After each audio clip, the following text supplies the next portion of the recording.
The story begins in a moment of pure agony and suffering, so he introduces himself as Leo, a classless rookie player on top of several bodies. The boy says that his team was completely annihilated, and he knows very well why. It turns out that suddenly countless red warning screens started appearing everywhere. With that, the boy with glasses was completely shocked, not understanding what was happening there. Soon after, he comes across a bizarre creature with several arms coming out of it. The system does not recognize the monster and alerts it as a threat of unknown identity. The narrative says that this encounter would change their destiny, as we see a city being attacked. Is explained that a game has merged with the real world, and now there are dungeons and players. The story then goes back 2 hours in time to an uninhabitable zone that is completely destroyed. There, a group of explorers are hunting monsters, while the boss yells at them for bonuses. One of the guys yells at the young man with glasses not to fall behind, and he readily complies. After finishing the hunt, the group leader congratulates everyone for a job well done. At this point, the boss introduces himself as Luca, a B-rank jurist with a very arrogant air. Luca asks our protagonist what the current situation is, and he replies that it is ideal. The boy then shows a map and says that the area has weak monsters and many resources for them. With a smile on his face, Luca decides to go to the central area and clear the dungeon once and for all. This idea scares the boy with glasses, because he knows that going there is practically asking to die. But the blonde leader ignores his fear and orders the boy to guide them to the location immediately. Desperate Leo shouts that this is not a common dungeon, and with old information it is impossible to win. The young man tries to argue that they should collect data from the monsters first, but before he could finish his sentence, the boy was thrown back violently. Immediately, the protagonist is grabbed by the neck and begins to run out of air. The person responsible for this is Luca, who lifts him off the ground without any difficulty. With an evil look, the leader tells him to shut up and do his useless job. Unable to breathe properly, the boy with glasses begs for forgiveness in terror. And the blonde throws him to the ground, saying that he is only there because he is good at running away. The boy reluctantly agrees to go but plans to run away at the first chance. The boss then threatens him, saying that he is useless if he doesn't guide them to the center. With the sword at his neck, the boy is quick to say that he is not up to anything. Our protagonist's situation is not good at all, as the leader seems quite angry. Then, Luca looks at his hand with disgust, as if he had soiled himself by touching the boy. While the others laugh at him, Leo thinks he needs to find a way to escape from there. Without a choice, the group advances and finally arrives at the central area, all in ruins. The blonde looks around and comments that he doesn't see any difference from the previous area. Our hero thinks the leader is an idiot because it's a nest of monsters and plans to escape. Suddenly, a B-rank monster appears on top of a building, attracting attention. Then several other identical monsters appear, forming a gigantic horde. But the leader is not scared, and with a confident smile prepares a fire attack. He says they are just B-rank monsters, and throws a fireball for an easy victory. The attack impresses the boy, who recognizes the strength of a B-rank jurist almost at A level. With an envious look, he wishes he had the same power, so he wouldn't be treated like trash anymore. Unexpectedly, his detection ability activates, and a blue aura surrounds him, leaving him confused. Then, the young man feels that a very powerful monster is rapidly approaching the place. He tries to warn about the impending danger, but the leader ignores him for being a classless player. But before he could say anything else, the ground beneath his feet began to shake and crack. The other members of the group look at the cracks in the ground in fear, not understanding anything. Suddenly, the ground collapses completely, and everyone is thrown into the air amidst the debris. They fall into an underground cave, and the furious blonde accuses the boy of setting a trap. In the darkness, one of the explorers points to a frightening, shadowy creature. The protagonist panics because his detection ability has simply stopped working. Luca approaches the boy lying on the ground and says he will settle the score with him later. The creature then reveals itself and asks if the humans want to play with it in a sinister tone. A mission screen appears with the objective of eliminating the monster to obtain a secret treasure. With an evil smile, the leader prepares to turn the creature to ash with his fire. Observing the scene, our hero is shocked by the complete madness and arrogance of his boss. The fire attack seems to hit home, but the monster simply disappears at the last moment. The blonde says she is still nearby and orders everyone to be on alert for a new attack. Then the creature appears from the ceiling and advances against the group, calling everyone evil. Without hesitation, one of the warriors advances with his sword, shouting for no one to back down in the fight. The bizarre creature attacks the group with its arms and asks if they want to play a little. The monster moves with incredible speed and appears to be enjoying the massacre, even receiving a direct attack. The creature does not appear to feel any pain, In the blink of an eye, everyone is defeated, and the boy is shocked by the result. The boy tries to search for information about the monster, but the system has no data about him. Before he could react, the monster hits him with a powerful punch and throws him away. The young man hits a wall hard and falls to the ground completely exhausted.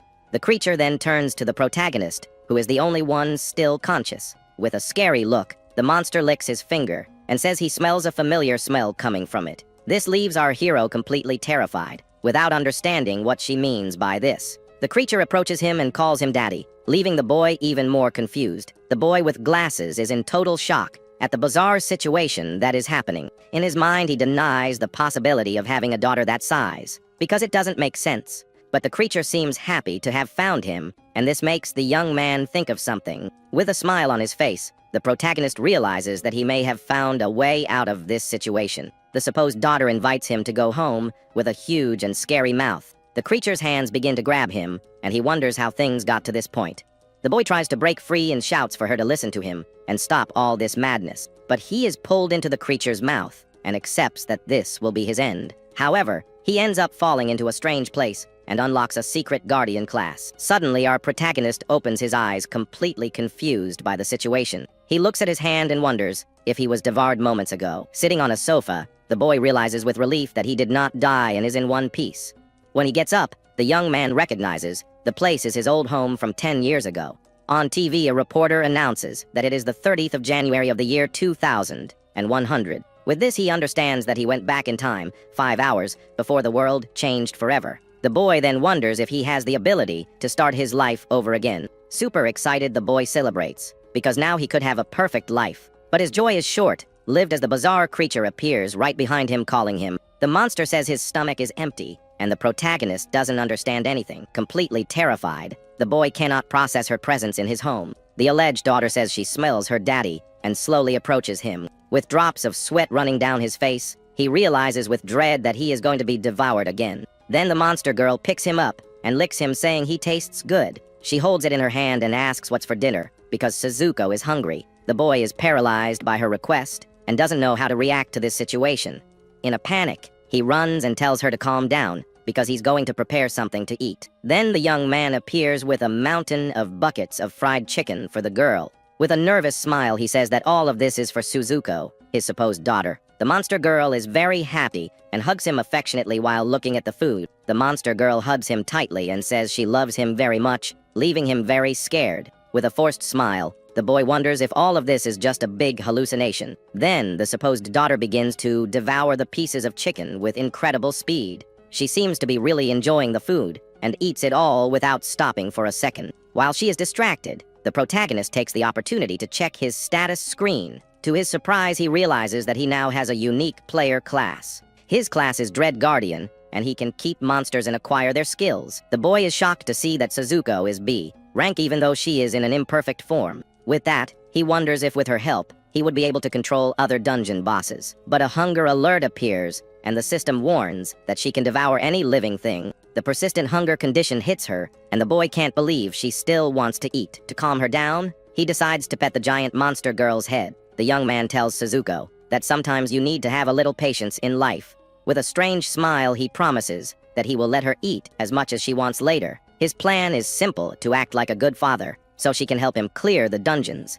As he strokes her head, the girl seems to have a very unexpected reaction. The supposed daughter's expression changes, and the protagonist doesn't understand what happened. Suddenly, she becomes super happy and hugs him with absurd strength, promising to be good. The hug is so strong that the boy starts to run out of breath and asks her to let him go. Unexpectedly, a breaking news story on television catches their attention. The TV broadcast suddenly cuts off, and the protagonist is shocked by the interference. He desperately runs to the window to see what is happening outside. With an expression of dread, the boy realizes that the dungeons have appeared earlier than expected. In the sky, a giant green structure appears over the city, changing the entire future. Without warning, a green mass with multiple eyes appears inside your apartment. The system warns that the Black Forest has appeared, and the creature screams in a frightening way. The boy falls to the floor in terror as green smoke begins to fill the room. Seeing her daddy in danger, Suzuko gets angry and calls the creature a pest. With a furious look, the monster girl tells the green creature to leave immediately. She then attacks the massive eyes, and the system warns that it has been freed from control. The supposed daughter lifts him in the air with a victorious smile, saying that daddy is hers, completely desperate. The boy screams for her to put him down immediately. The girl lets go of him and asks if it's time to eat, and he says he's going to prepare something. Now calmer, the giant asks her dad what that strange thing from before was. The young man touches his face, still feeling the effects of the attack, and wonders what that was. An alert warns you that the curse of the Black Forest has been activated, and its level has increased. He doesn't understand what the curse means, and a warning appears to explain the situation. If he doesn't clear the forest in 72 hours, he will be trapped there forever. Then green vines sprout from the ground and attack the two without any warning. But the monster girl is not scared and tears the vines apart with an evil smile. The system warns that Suzuko has acquired a new ability by consuming the plant monster. With a powerful punch to the ground, the girl completely destroys the remaining vines. The boy realizes that he can satisfy her hunger by feeding her other monsters, but he soon remembers the curse and that he needs to find a way to get out of there. The young man thinks that in his past life, he was in another city when it all began. The only difference is that now his supposed daughter is by his side to help him. The giant offers him a piece of monster, but the boy politely refuses. So he hypothesizes that the dungeon wants to eliminate Suzuko because she is a threat. And since he is her owner, the dungeon marked him with a curse to get rid of them both. Now the protagonist has 72 hours to escape or clear the dungeon completely. He wonders how the two of them alone could deal with an entire forest of monsters. Before he could think of a plan, a giant plant monster appears in front of him. The creature reveals itself to be the chief of the forest, and the boy is left in disbelief at his bad luck. But Suzuko activates her new ability and prepares to face the monster head-on. Several vines come out of his body and attack the forest boss with incredible force. She asks if daddy is okay, and he praises her for her good work in battle. The boy realizes that his supposed daughter absorbed the ability of the monster she ate. Suddenly, the vines begin to glow brightly, catching the young man's attention. He screams for her to get away from the light, but it's too late to prevent what's coming. A huge explosion occurs, destroying part of the building where they are. 24 hours pass and the city of Naruse has been taken over by giant trees. Amidst the chaos, a blonde man tells them not to be afraid because he knows the monster's weaknesses. He reveals himself as Luca, a beta tester, and orders everyone to follow his battle orders. But a surprise attack causes the crowd to panic and run for their lives. The blonde is shocked to see that the monster is a rank 2 Kyo, a strong creature. The huge green creature towers over him with a very menacing and dangerous look. People are terrified because this monster is unlike anything they have ever seen before. The leader tries to calm everyone down by saying that there is a way to resolve the situation. Then he screams to the heavens, calling for a player who has a combat class. Suddenly, a powerful beam of blue energy hits the creature head-on from above. The attack is so strong that it goes through the monster and destroys part of a building behind it. The person responsible for the attack is Hayashi Miki, an F-rank jurist with a blue staff. With a confident look, the girl says that defeating that monster was a piece of cake for her. The blonde takes the opportunity to say that if they follow his orders, victory is certain. People celebrate with relief and thank the girl for saving them all. But the lawyer thinks the leader is good at manipulating people because they have known each other for a day. Later, the girl is exhausted and cornered by monsters in a dark alley. Someone saves her and she asks who it is and why he helped her because she is very confused. The person responsible is Luca, who says he is gathering allies to clear the city's dungeon. With a smile, he introduces himself and invites her to become a heroine by his side. The lawyer doubts that a student can be a hero and knows that the dungeon will not be easy. Meanwhile, elsewhere, Suzuko is having fun jumping on a giant tree. The monster girl wants to play more, but the guy says he's had enough for today. He fears for his life with her jokes and hears Luca's voice in the distance. The protagonist recognizes the blonde leader from 10 years earlier when he was a rookie. With an evil smile, he thinks that joining him might be a good idea. Suddenly, the tree shakes, and several little green monsters start climbing up it. The giant gets excited about the food rising and says it looks delicious. The boy panics as he sees the horde of creatures climbing towards them. On the ground, people are startled to see that the giant tree is moving. The lawyer seems tired of the group's overreaction to everything that happens. The blonde leader realizes that the situation is not good and is on alert. Then he sees Miki in a dangerous position, shouts her name in concern. Luca tells the girl to run, but she stands there without understanding the reason for the scream. Our hero falls from the tree and wonders if he is still alive after the fall. A female voice calls him a brat while he is still on the ground. He fell on top of Miki, who held him with her power and told him to be quiet. The boy is embarrassed by the situation and tries to say it was an accident. The girl accuses him of cutting down the tree, but he denies it, saying it was a coincidence. Suddenly Suzuko appears, picking him up, and Miki flies away from the impact. Suzuko emerges from the smoke, and with a smile says she found him. The protagonist is relieved to see his daughter, and calls out to her with a smile. But the lawyer stands in front of him, telling him to leave the monster with her. With a determined look, she says that heroes don't run away, and will protect him. The boy tries to calm the situation by saying that everything is fine, but he is ignored. Then the heroine challenges the giant, who is completely confused by the attack. The young man realizes that the girl thinks Suzuko is an enemy monster. Without hesitation, Miki charges into combat with a powerful energy attack. The blue blast engulfs the monster girl in a vortex of magical power. However, Suzuko easily defends the blows with her many arms. Leo shouts desperately for the lawyer to be careful with her strength. An attack hits the giant,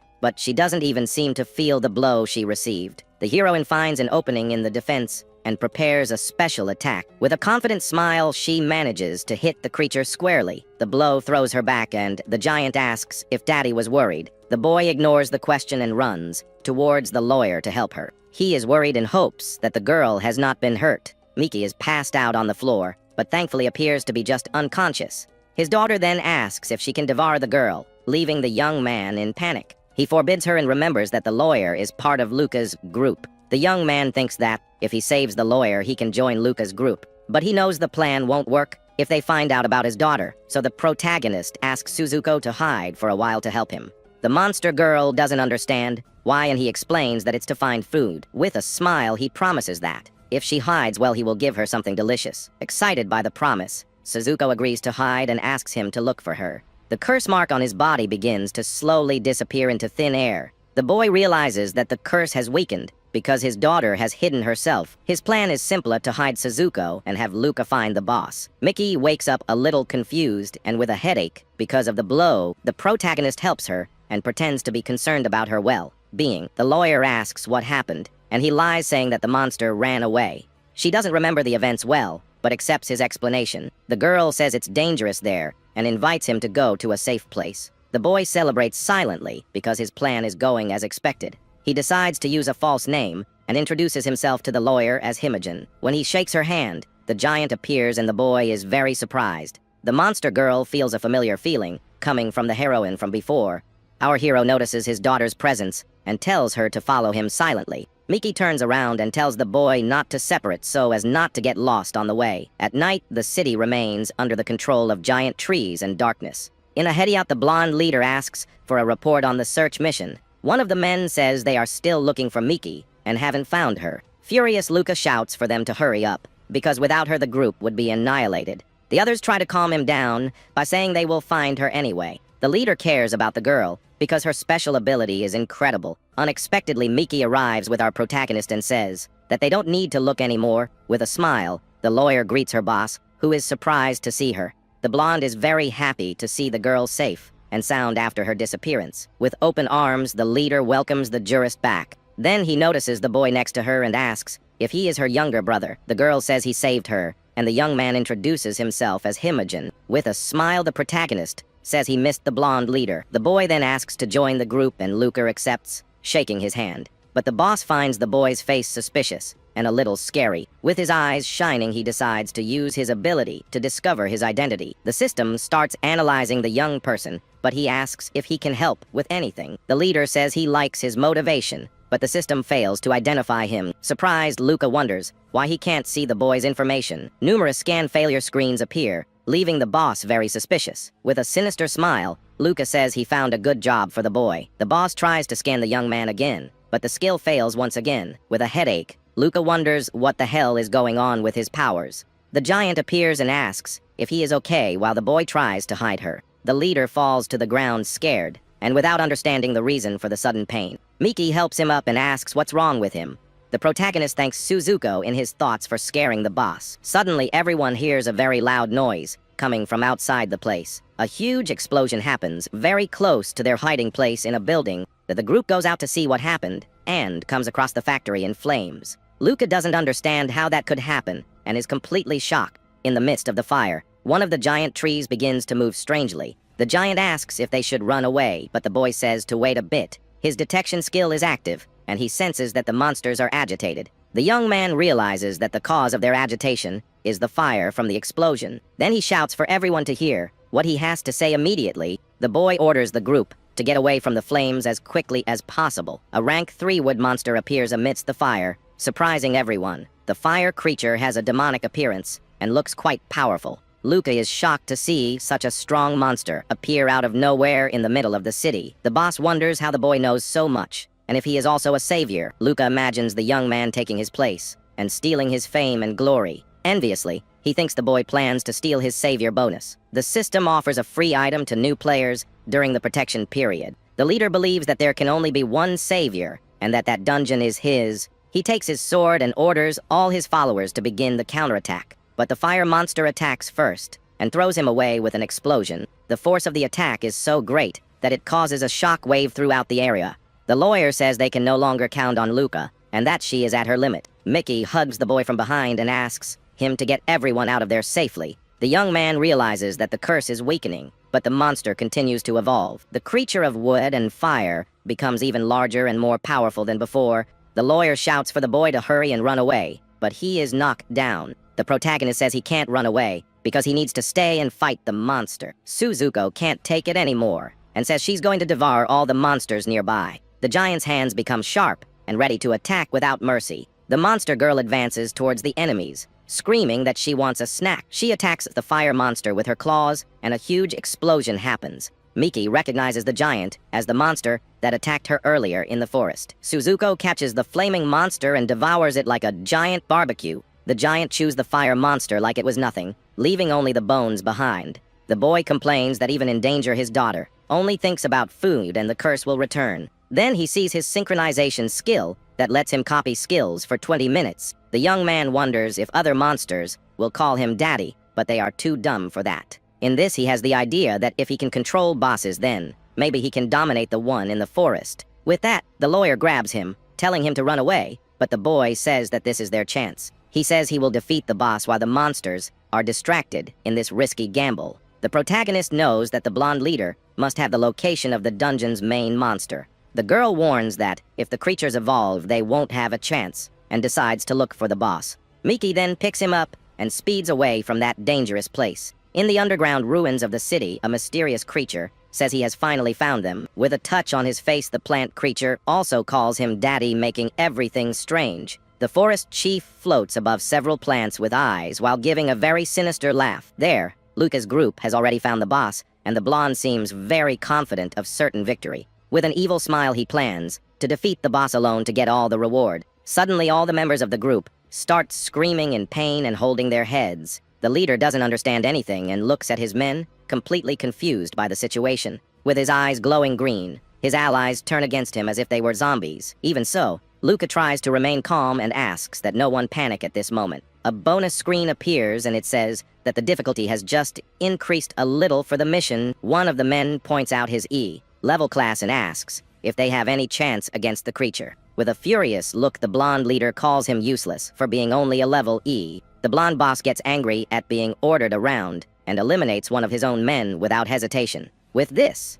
the system informs that he has earned 1,000 points and the chance to get a job card. The other survivors surround him and ask in shock what he just did. He realizes that the bonus for eliminating an ally is 1,000 and the monsters is only 100. With an evil smile, the blonde leader decides he's going to score points with everyone there. Meanwhile, our protagonist arrives with the jurist at the battle site. They look around and realize that there was a great battle there. By the traces of destruction, the girl panics and says that the leader has completely gone crazy and they need to escape. Looking forward, they see the blonde on top of several bodies of his allies. The blonde boss holds one of the men by the collar with a very cold and distant look. With a smile on his face, he turns to the lawyer and says that she got it all wrong. The girl accuses him of going crazy and breaking their promise to clear the dungeon together. But the blonde defends himself, saying that it was they who went crazy because of the smell of flowers. The lawyer is confused and doesn't understand what the smell has to do with the situation. He explains that whoever breathes the smell becomes a servant of the boss, and that is why he had to eliminate them. Then the leader reveals that he is also a servant and hands over his sword to her so that she can eliminate him. In shock, the lawyer holds the sword and asks if they can't defeat the boss together. The blonde man grabs her, saying it's impossible, and the girl begs him not to give up the fight. The leader says that if she doesn't eliminate him, there is another way to solve everything. The lawyer asks what the solution is, and the blonde holds her tightly in his arms. With an evil smile, he raises his sword to attack the girl by surprise. Then he reveals that the other way is for him to eliminate the jurist right there. Without any mercy, the boss attacks the girl with his sword, right in the middle of her chest. He throws her to the ground and holds her with the sword, so she can no longer escape. The blonde insults her, saying that she is just an NPC and has no right to give advice. He says he saved her only because of her class, and now he's going to deliver the final blow. With a cruel look, the boss says she can fulfill one last role before dying. The blonde leader then activates the job card he had gotten earlier. The system asks if he wants to steal the class strength of the still-living girl. He celebrates because he got a level S work letter from the jurist. Suddenly, a voice calls out to the girl, and the blonde looks to the side in surprise. Our hero appears laughing and pretending he didn't understand anything that happened there. But the blonde says there's no point in pretending, and that he's a much better actor than the boy. The young man notices that the leader is acting strangely and asks him not to be tense. He feels bad for the lawyer, but decides he needs to get out of there as quickly as possible. But the blonde man surrounds him with blue energy and tells him he's not going anywhere. The boy gets stuck and wonders how the leader has a class if he had none. The blonde says he thought the young man wanted his place, but he didn't even know about the girl's skill. The protagonist is confused because he didn't know that the lawyer's skill was level S. The leader reveals that the dungeon has changed because the two are time travelers called saviors. The boy is shocked to learn that there are different types of travelers with different goals. He understands that if the blonde is one of those travelers, then everything makes sense now. The boss asks what his objective is, but the boy only thinks about buying time for his daughter to arrive. With a smile on his face, the young man decides to join in the leader's act to deceive him. He then salutes and takes the blame, saying that he was the one who changed the difficulty. The blonde leader likes the confession, and it seems like they are finally understanding each other. The guy says he infiltrated to change the difficulty and take the bonus for himself. The boss seems impressed and says that the young man's plan seems to be working very well. In thought, our hero realizes that the blonde believed everything and decides to continue the theater. He starts laughing and says the boss thank him for making the dungeon more exciting. The blonde agrees that it is intriguing and says that the mission bonus has already been changed by the system. The boy calls him an idiot in his mind, and the leader is distracted for a moment by the conversation. The lawyer lying on the floor accuses the two of being together in this madness and calls them insane. Furious at the interruption, the boss tells the girl to shut up and kicks her. The young man is surprised because even the lawyer took his work seriously and believed in him. The system then notifies you that the S-level legal work card has been successfully obtained. The lawyer is now on the floor without moving, and the boy is impressed by the power of a class. With the letter in hand, the blonde says that stealing from NPCs is easier than waiting to awaken a power. With a confident smile, the blonde boss asks if they should cooperate from now on, but before he could answer, the boy was surprised by monsters that emerged from the ground. The leader becomes furious and shouts, asking what the hell the young man did to summon the creatures. The monsters advance towards them, and the boy asks if the blonde wants to cooperate with him now. With a mocking smile, the protagonist says that it wasn't him who called the monsters there. The boss laughs and says that in the end, this is the best thing a child could come up with. Wrapped in his blue energy, he advances to attack the young man with a powerful punch. With a look of hatred, the leader says he would never work with someone like our hero. He hits the ground with a punch, and a large smoke screen rises in the place. From the middle of the smoke, the giant appears and grabs the blonde boss with one of her hands. The blonde screams for her to let him go, because he is the savior, and she can't do that. But the giant says she doesn't need a savior, and our hero is quite satisfied. With an evil smile, the monster girl says she came to meet her dear daddy. The boss is shocked and asks if she is really the daughter of the young man who is there. The boy turns and looks at the leader with a look of mockery and superiority. With a smile and a thumbs up, he confirms that he is the father of the giant who captured him. The blonde panics and begs the young man to cooperate with him and let him go. But the giant says her daddy is not a child and prepares to attack the boss. In a smaller form, she sits on the young man's lap and asks if they can go to bed. The protagonist agrees, but first asks his daughter to take care of the remaining monsters. With a smile, the giant agrees and begins to crush the little monsters as if they were toys. The boy then decides to run away from there, but first he goes to check on the lawyer, who is lying on the floor. Unexpectedly, the girl opens her eyes and seems to be slowly regaining consciousness. The young man doesn't understand anything and wonders what the hell happened for her to wake up. He looks at the sword stuck in her and doesn't understand how the jurist can still be alive. Suddenly his daughter appears behind him and calls him daddy in a very calm voice. The giant then takes him in her hand and asks if they are done playing wrestling. Sleepy, she hugs him and promises that she will protect her daddy forever from all evil. The protagonist touches her face and calls her name, trying to understand the whole situation. The monster girl just sleeps on the ground, and the other monsters suddenly stop moving, lying on top of her. The boy realizes that even his curse has strangely disappeared. The mark on his arm that trapped him in the dungeon suddenly disappears completely into thin air. Then, the forest chief appears and says that she now understands why the giant was not affected. The young man recognizes the creature and without hesitation decides to activate his synchronization ability. The boss introduces herself, and the boy's skill turns him into a ghost for 20 minutes. With his new power, he moves away from his daughter, who continues to sleep peacefully on the floor. The boy thinks he can escape, but is worried about leaving his daughter behind alone. But the boss finds him easily and says that he has no way to escape her clutches. She reveals that all the plants in that place are her eyes and are watching her all the time. The creature says that the scent he breathed is also part of it and controls him from within. In his ghost form, the boy realizes that there is no way to escape that situation. The creature then caresses the giant's face and says that she is very beautiful when sleeping. Then the boss licks the monster girl and says she is very picky about her food. Our hero understands that the boss's real target was always his daughter and not him. The creature confirms that it ate the giant's eye and therefore needs to evolve into someone. The boy is confused by the revelation and wonders if this someone would be a human being. With a furious look, the boss tells him not to insult her master because he is different. She reveals that her master is actually the creator of all monsters, the god of creatures. The creature then accuses him of being an imposter for having only a single creature under his command. The young man is surprised that the boss somehow knows that he is a monster guardian. The boss says that the giant is her master's daughter, but still calls the boy daddy. With a smile, she accuses him of manipulating a monster and trying to imitate her true master. The protagonist then has an idea and says that the reason for being a guardian is different. With a smile, he says that it was actually for her food, and she just had to ask for it first. The creature praises him for his cleverness and offers him the chance to become his slave to survive. The boy starts laughing and says that the boss's proposal is really very good and tempting. But then he makes a gesture with his hand and says that he completely refuses her proposal. The forest chief giggles and licks her lips in a very creepy way. She then opens her tentacles and says that the young man has no choice in the situation. The protagonist is unfazed and maintains a very determined gaze towards the creature. With only 10 minutes left of his transformation, he tries to escape from that place. He thinks time is running out, and he needs a plan to get out of there soon. Then the boss orders her monsters to capture him alive to wake up the giant. Our hero becomes tense as the situation is getting more and more complicated for him. Surrounded by monsters, he wonders if there is any other way to escape. Suddenly, he sees the body of the blonde leader and remembers the lawyer's work letter. The boy then thinks that if the boss was able to use the letter, he must be able to too.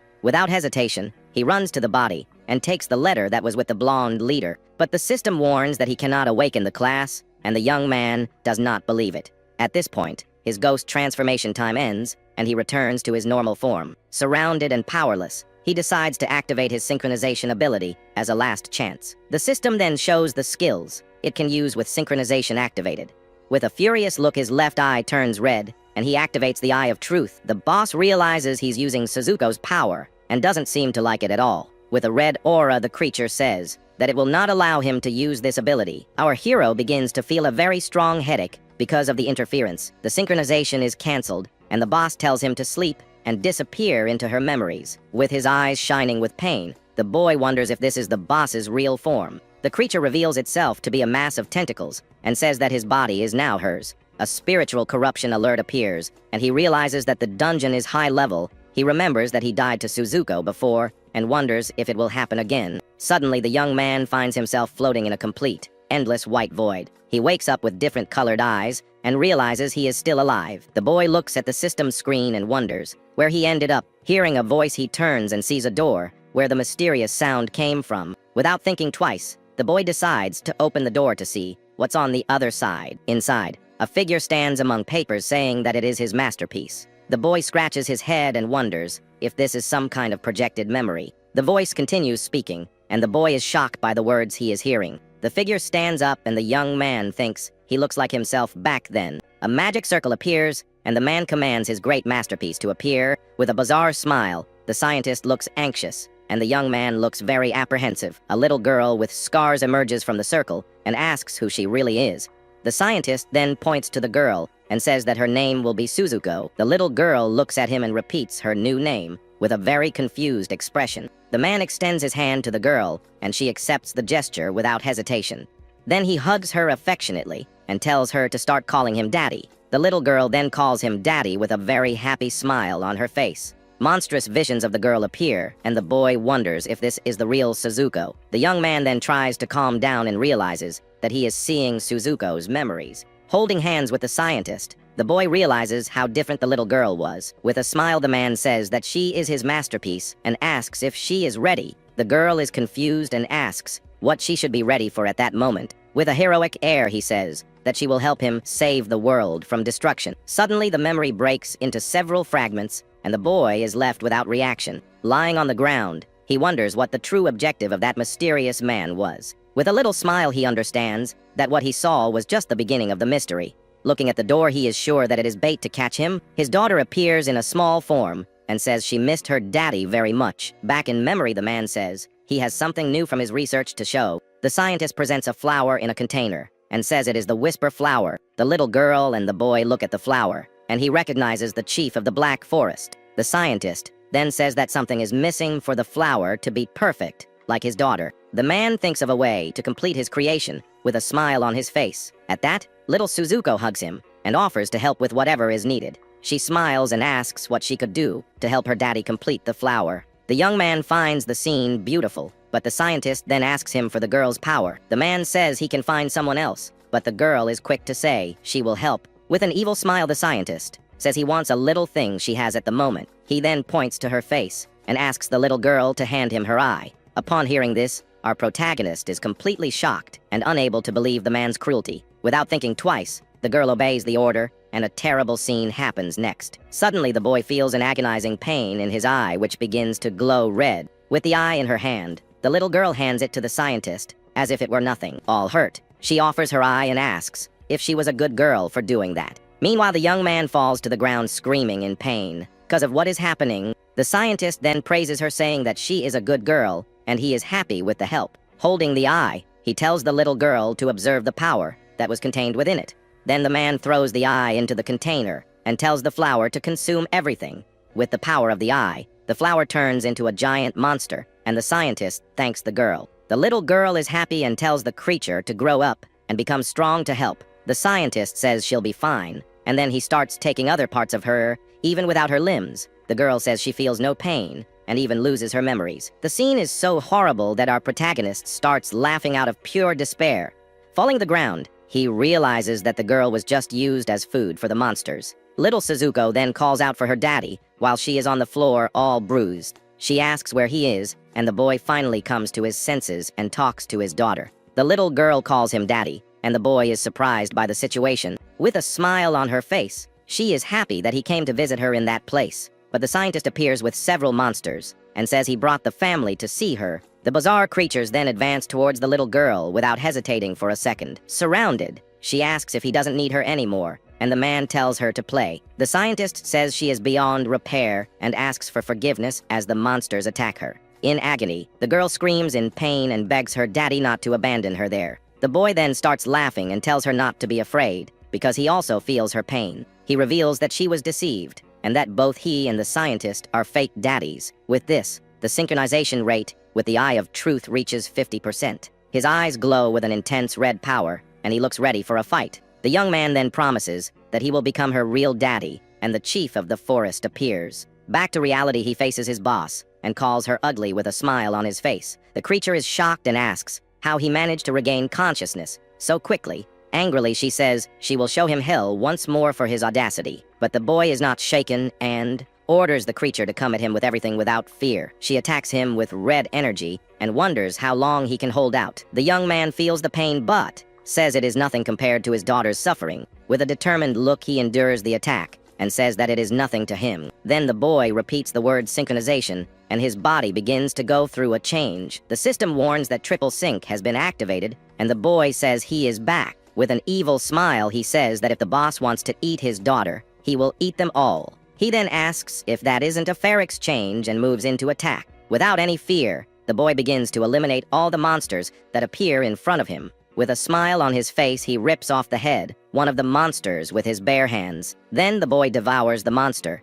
and complains about the bad taste of that creature. The other monsters are frightened by his attitude and try to retreat in fear, but the young man doesn't give it a chance and continues to devour everyone without stopping for a second. Over time, his synchronization rate rises to 70% and he becomes stronger. Dissatisfied, he asks the boss to send more monsters for him to eat. The creature asks if he really wants to be defeated, and he doesn't answer. Then she tells him to enter her memory and disappear from that place forever. But the boy tells his daughter not to be afraid, because he is now there to protect her. The girl calls him daddy and says his hug is very warm and comfortable. With a smile, the young man says that before he wasn't his father, but now he really is. The boss says that it is just a memory, but the boy ignores her and continues. The creature reveals that the memory was created by his will, and the young man will disappear there. The monster says that the will of a creature is like poison to humans. With synchronization at 90%, the boy doesn't seem to care about the warning. With several eyes on his face, he looks at the creature and says that his daughter saved him back to reality. The boss calls him crazy and asks what he really is. With a smile, the boy tells her not to be afraid and that she can defeat him like before. The creature gets scared and asks why he is letting go of its tentacles. The young man tells her to hurry up and use her powers to defeat him once and for all. The boss is terrified by his attitude and doesn't know how to react to the provocation.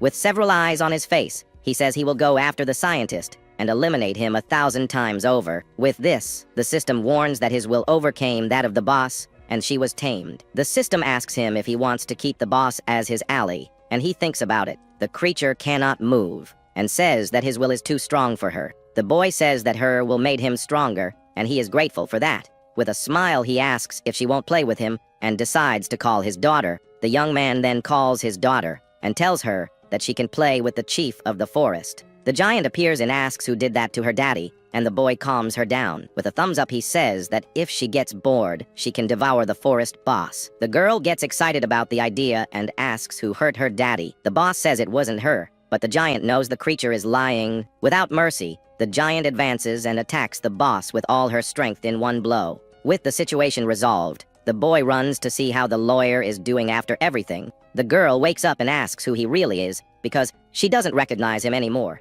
With a smile, he replies that he is just the father of a very stubborn and strong daughter. The boy warns that it will hurt and prepares to remove the sword stuck in her chest. With her eyes shining, the lawyer stands up and seems to be very angry with him. She grabs him by the collar and throws him to the ground with impressive force. Furious, the girl accuses him of lying and of working with the blonde leader. With the sword at his neck, the jurist says she will eliminate him right there. He says that if he were an enemy, he would not have stopped her wound to save her. The young man says it was a temporary measure and asks her to remove the sword from her neck. Meanwhile, the giant plays with the forest boss in a very strange way. Sitting on the floor, he asks if the girl is okay and if she feels any change. The lawyer says she feels fine and doesn't seem to have any side effects from the scam. The boy then shows the job letter and says that the blonde leader stole her power. The girl becomes desperate and asks what she will do now without her powers. He says there is a way to solve it, but she will need to help him. The lawyer immediately agrees and asks what she needs to do to get her job back. The boy is surprised by the speed of the response and wonders if he can trust her. With a smile, he says he understands and thanks her for the trust she has placed in him. The young man wonders if the girl is pure or just foolish for trusting so easily. He then calls his daughter and asks her to come to him for a moment. The giant appears and the lawyer is impressed by the pressure emanating from the creature. With a look of surprise, the lawyer realizes that the giant is the boy's daughter. With a smile, he makes a request to his daughter, and she agrees without thinking. He asks how the boss is, and the giant says that she has already devoured her completely. The boy then says that if she spits on the boss, he will give her something tastier. The lawyer covers his eyes and tells him not to look at the scene that is about to come. With a smile, the giant opens her belly and takes out the chief of the forest from inside. The boy praises her and says she is a good girl for having obeyed the request. With her boss on the ground, the lawyer is shocked to see that she is still alive. The young man then approaches and says he has a request to make of her now. With a serious look, he asks the lawyer to eliminate the head of the forest. The creature becomes furious and tells them not to underestimate it. as it still has tricks up its sleeve. With a glint in their eyes, several plant monsters emerge to protect her. One of the plant monsters moves forward to attack, but is stopped by someone. Everyone looks around and realizes that the people who were eliminated have come back to life. The lawyer can't believe what she sees and says that the number of enemies is very large. The giant asks if she can devour them all, and the boy says there is no need. He then turns to the boss and asks if she is done showing off her powers. The creature laughs and says he will take them all with him to hell, but the boy tells her to do her best and try to survive what is to come. With an energy sphere in his hand, he says he agrees with the boss's idea. With a single energy attack, the boy turns all the monsters into plants. The revived people are also affected and turn into plant statues at the same time. The lawyer is shocked and realizes that all the monsters have suddenly stopped moving. She then asks what he did, and the boy turns to her with a strange look. The girl is startled when she sees his face and asks what happened to his eyes. He explains that this is the risk he mentioned, and his daughter compliments him on his appearance. The boy says there is a way to reduce corruption and asks for her help. The lawyer is worried and asks if he is okay after using so much power. She treats him like a younger brother, and he doesn't seem to like the idea very much. In thought, he says that his mental age is probably greater than hers. The young man then points to the boss and says that the solution is right in front of them. He explains that there are 2 types of dungeons, and the Black Forest is for exploration. Because of the blonde leader, the difficulty of the dungeon increased from F to C suddenly. The boy says he brainwashed others and stole the jurist's class. The giant tries to catch the boss, but she manages to escape with one of her tricks. With a smile, the young man says that the objective is to defeat the boss and get an item. The lawyer agrees with the plan and says she will help with whatever is necessary to win. With a determined look, she tells him to leave the rest to her and gets ready. The girl asks the giant to release the boss, and the giant agrees with a smile. The boss then moves forward to attack the lawyer with all her strength and speed. With a precise blow, the jurist eliminates the forest chief and puts an end to the battle.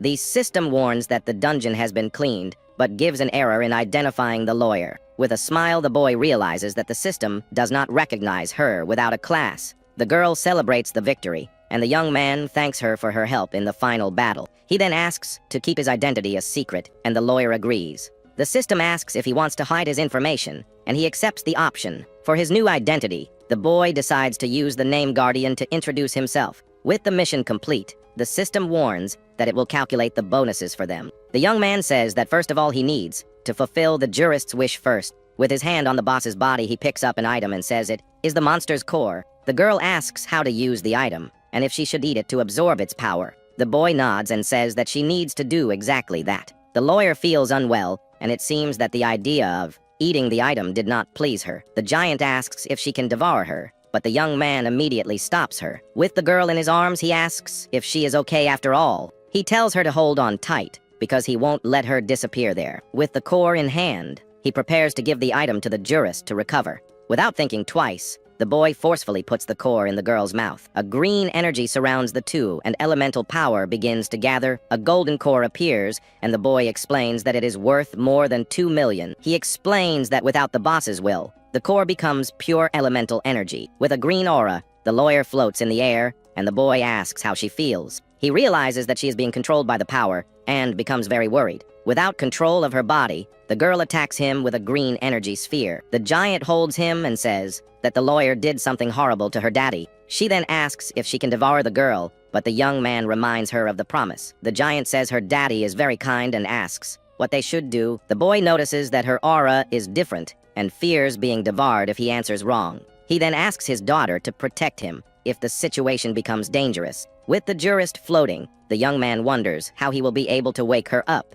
He thinks about asking his daughter for help, but decides against it because it is too dangerous for her. With his hand outstretched, he tries to use his power, but the girl is too far away. The boy knows that at this rate the jurist's body won't hold out for long. He realizes that the side effects are getting worse and decides to ask his daughter for help. The young man then screams and asks the giant to help him resolve the situation. With a pointed finger, he asks her to throw it in the direction of the jurist. The giant agrees and takes it in her hand to prepare it for launch. The boy asks her to go slowly, but the giant throws him with all her strength. At high speed, he flies towards the jurist, while the giant screams for him to fly. With a smile, the young man praises his daughter and says she did a good job. With a jump, the boy hits the green energy sphere, and an explosion happens. The smoke from the explosion rises, and the young man manages to reach the lawyer in time. Amidst the smoke, he holds her in his arms and calls her name. With her eyes shining, the girl seems to be in a trance and does not respond. To wake her up,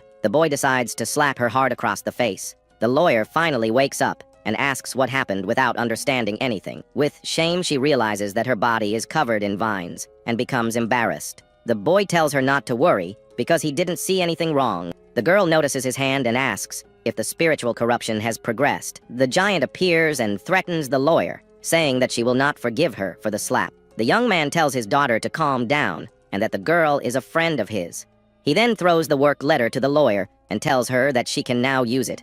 The girl takes the letter and is surprised to see that she can use her powers again. With the mission accomplished, the boy says goodbye and tells her to keep everything a secret. The lawyer asks him to say his real name, and he ignores her. She then asks if all his secrets are because of his daughter. The girl questions him whether he is human or a monster for accepting corruption. With a smile, he says he would also like to know the answer to that question. Then the boy asks her what she thinks he really is. Her daughter says that daddy is daddy, and the lawyer doesn't understand the answer. Before leaving, the boy reveals his real name and introduces himself as a make Leo. With a smile, the lawyer repeats his name and seems to have enjoyed meeting him. With the dungeon cleared, the system warns that the time was 23 hours and 50 minutes. Elsewhere, people receive the news and are shocked by the speed. People celebrate when they see that the dungeon has been cleaned and take photos to document it. In the player rankings, the name Guardio appears in first place, leaving everyone curious. 10 hours later, the city is still in ruins, and the destruction is clearly visible. In a subway garage, a group of monsters gather and appear to be investigating. A two-headed monster finds a body and realizes the cut was well done. Another creature appears and says that was a horrible thing to do to an ally. A monster with exposed bones tells the other to be quiet because he is thinking. He realizes that the body has no core and that the person in charge knows the vital points. A monster woman appears and says that the creature eliminated was one of her sisters. The woman introduces herself as Felmina and says that the boss was close to the god of monsters. She then asks a one-eyed monster to reproduce the images from before. The monster agrees and says he will do anything for her without a second's hesitation. With a red beam, the one-eyed monster begins to project images. A red portal opens and the forest chief's memories begin to appear. In the image, the boy appears and tells the boss to use her powers to defeat him. With several eyes on his face, he says he really wanted to meet the god of monsters. The forest chief calls him a monster, and the image dissolves into smoke. The bone monster is shocked to see that she was eliminated by a child. With a red aura, he gets angry and says that the boy dared to insult the great master. In the image, the giant asks who hurt her daddy, and the monster woman is confused. She recognizes the giant as the queen of destruction and wonders what she is doing there. The two-headed monster says that the human is keeping the queen as his ally. The woman says they are like gods and the boy is above them because he controls her. With a smile, she says that they need a monster like him to survive. The two-headed monsters are startled by her reaction and call her name. The woman says she lost her composure and that they need to make contact with the boy. She then calls one of her allies and asks her to approach the young man. With a smile, the woman in the dress says it would be an honor to fulfill the mission. She transforms and reveals her true appearance to the leader of the monsters. Meanwhile, in the player co-op, they analyze the Guardian's information. People are impressed by his speed and wonder if he is a beta tester. A man says that even a beta tester would have a hard time clearing a mutant dungeon. The lawyer arrives and says that the Guardian cleared the dungeon in 24 hours. A woman with glasses calls her, and the lawyer asks what she wants with her. The woman introduces herself as Jenna and says she has something to ask her. With a smile, she says the topic is about the Black Forest and whether she was there. The lawyer says she has already reported everything, but Jenna says the matter is about the Guardian. In her mind, the girl thinks about the information she has about the mysterious boy. She knows he foresaw everything and entrusted his secret to her to protect his daughter. Meanwhile, in an abandoned hotel, the boy decides to check his status to see the changes. He realizes he has reached level 5, but his class is still F, and the corruption continues. As a bonus, the boy receives a C-level mimic crystal that can change shape. He is surprised to see that he got a unique C-tier item as a reward. With his will, he transforms the crystal into a sword and is impressed by its power. The boy says he's never seen anything like it and decides to leave the bonus for later. He then takes the impure eye he got in the fight, and which contains the memories of his daughter. The young man calls his daughter, and she appears with a smile on her face, ready to listen. With a smile, he says he has a gift for her, and the girl gets excited. The boy then hands her the eye and tells her to come to him to receive the gift. With his eye on her face, he tells her that now she is complete, and the girl calls him daddy. A red aura surrounds her, and she says she feels strange with her new power. The boy is impressed by the powerful presence she emanates at that moment. He remembers that the father in the memories is not him, and is worried about her reaction. With sword in hand, he prepares for the worst-case scenario if she no longer recognizes him. But to his surprise, the giant hugs him affectionately and picks him up. With a smile, she says she loves him, and the boy realizes that his worry was in vain. Embarrassed, the boy asks his daughter to put him down immediately. He then decides to check her status, and the giant is very happy with the idea. With her eye back, she becomes a level A monster, and her power increases. Suddenly, the boy feels a strong pain, and the side effects appear again. With a green aura surrounding him, he wonders why the effects have returned. He remembers that he had control before, and doesn't understand what happened now.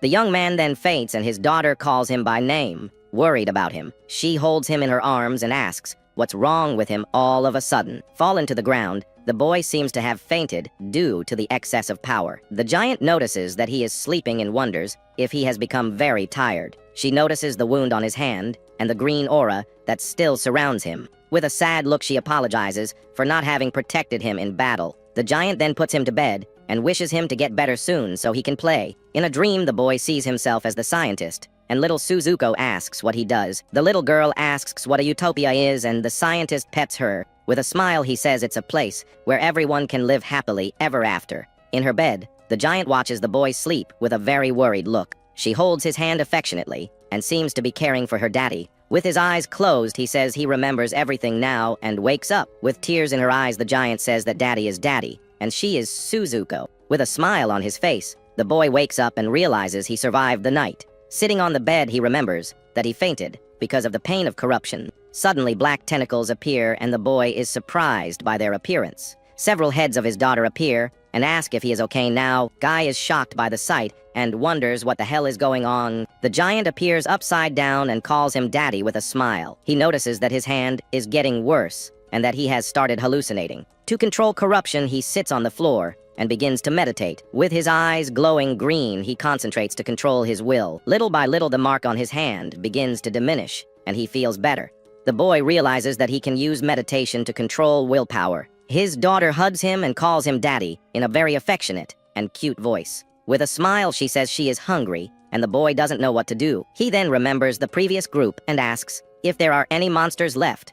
With a smile, the young man realizes that his daughter has returned to her child form. He believes she remembered her past with her real father. The little girl says there is still some food left and opens her belly. The boy is shocked to see that there are almost no crystals left from the monsters. With a smile, he calls her greedy, and the girl nods. He then says he's going to make something delicious and takes the crystals for himself. In the city of Getsuren, the player cooperative has already been formed by the survivors. With a coat and a hood, the boy walks with his daughter in ghost form. He decides to sell the crystals on the black market to avoid attracting too much attention. In an underground place, he realizes that the black market is already very active. The boy recognizes a man named Tokora Koro, who will be the city's chief. With a smile, he approaches the man and says he wants to sell some resources. The man looks at him suspiciously and doesn't seem to like the young man's appearance. With an arrogant tone, he tells the boy to leave and says he doesn't want any problems. The young man says that if he looks, he will know that the crystals are not stolen. He then shows the green crystals he got from the Black Forest dungeon. The man is shocked to see the crystals and asks what kind of item it is. The boy explains that they are monster crystals, but the man refuses to buy them. He then picks up the item and decides to examine it with his engineering skill. The system warns that the crystal is from Kyoto of the Black Forest and is worth 10,000 gold. The man is shocked and asks how the boy got such a high purity item. With a smile, he says it's his own technique and asks if he's going to buy it. The man agrees immediately and says he will take all the crystals he has. With a handshake, they close the deal, and the boy is very satisfied. He says that with the money, he will be able to take care of his daughter's food for a while. With his cell phone in his hand, he remembers his past life and how difficult it was. Suddenly, your daughter warns you that there are some people following them closely. The boy realizes that the black market man has handed him over to a group. In his office, the man reports to his boss about the items he purchased. He says the mysterious boy may have information about the speedy player. The boss congratulates him and tells him to continue monitoring the young man closely. The giant asks if they came to get her, but the boy reassures her. He says they are after him, and his daughter asks if she can eat them. The group leader orders his men to catch the boy, and he doesn't react. With a smile, the young man starts running and tells his daughter to run away with him. The giant finds the chase amusing and asks him to wait for her to come along. The group chases them down the street and says the boy is very quick to escape. Tired of running, he says the chase is endless and decides to head to the rooftops. His daughter agrees and surrounds him with a blue aura to help him rise. With one jump, the boy flies to the roof of a building, and the group is shocked. They realize he is a player and are surprised to see him fly. The boy lands on the roof and prepares for what is to come next. He realizes that men are normal and not lackeys of the market boss. With a smile, he understands that they saw the exchange and want the crystals. From the top of the building, he calls them and asks if they want the crystals. The men are furious and tell him not to play with them. With a leap, the boy and his daughter flee the scene and leave the group behind. Suddenly, one of the men is hit by an attack, and the boy is surprised. A new group of players appears, and the young man doesn't recognize them from anywhere. He wonders who they are and why they are after the monster crystals. One of the men approaches and introduces himself with a very friendly smile. He says he is from the Black Owl Company and asks the boy to do what he says. The young man wonders what they want with him, and his daughter says she already wants to eat. In a square, a woman in a dress asks the crowd where her friends are. With a smile, she says that everyone there is her friend and uses her skill. A purple aura surrounds the woman, and she appears to be controlling people. Everyone's eyes turn purple, and they turn to the woman like zombies. The woman then turns to the crowd and glares at them with a very sinister look. She asks if anyone has seen her friends and shows a picture of some monsters. One of the monsters she is looking for is the giant, who is with the boy at that moment. She says they are her best friends, and people remain entranced. With a cold look, she orders everyone to look for their friends around the city. Meanwhile, the lawyer receives a call and says she is going to the location now. She runs through the streets, but notices that people are standing still and not moving. The lawyer is surrounded by the crowd and doesn't understand what is happening there. Suddenly, she feels someone looking at her and is on alert for danger. The lawyer realizes that she is being watched by the woman in the red dress. She finds the woman beautiful and is surprised to see her walking towards her. With a smile, the lawyer decides to greet her in a very friendly way. The woman in the dress stares at her with a sinister look and continues to approach. Suddenly, the lawyer teleports away, and the woman is left confused. The girl realizes she needs to go to headquarters and ignores the woman. The woman in the dress realizes she has found information about one of her friends. She then decides to be nice to the lawyer to get what she wants from her. Meanwhile, the boy introduces himself as a salesman and says he doesn't have any good items. With a nervous smile, he says he can reveal where he gets his goods. One of the men gets angry and moves forward to attack the boy with a powerful punch. The young man narrowly manages to dodge the blow and is startled by its strength. With his hands up, he asks everyone to calm down and talk, but the man doesn't listen and continues to attack without stopping for a second. The boy says he will reveal where he gets the items, and the giant finds it all amusing. The group leader finds the young man interesting and realizes that he is not normal. With a smile, he tells his men to attack the boy without mercy. The giant is confused by the order, and the men move forward to attack, but the boy dodges all the blows with ease and provokes them. The leader then approaches and asks if he knows the fast player. The boy is surprised by the question about the fast player and does not understand why. A system screen then appears and reveals that fast player is actually his title. Suddenly, a blue aura surrounds him, and he screams in pain in his hand, wondering about the bonus. The leader lifts him into the air and reveals that he is looking for the fast player with the Guardian ID. With an evil smile, the leader asks if the boy happens to know where he is. With a blue aura, the leader lifts our hero and tells him to hurry up and tell everything he knows. He then extends his hand and promises to let the boy live if he cooperates and tells him what he wants. The young man asks why they are looking for the Guardian, and the chief reveals that it is for the secret of the dungeons. With an evil smile, our protagonist finds the attack very weak and decides to play their game. Suddenly, the giant appears behind the man and asks what he is doing with her daddy. The monster girl shows her scary face, but the leader ignores her and insists that the young man tell her everything. Then a green aura surrounds our hero, and he yells for everyone to stop this immediately. Floating in the air, the boy looks at his daughter, who seems to be very confused by the whole situation. The leader of the group is shocked by the scene, and the giant calls for her daddy without understanding anything.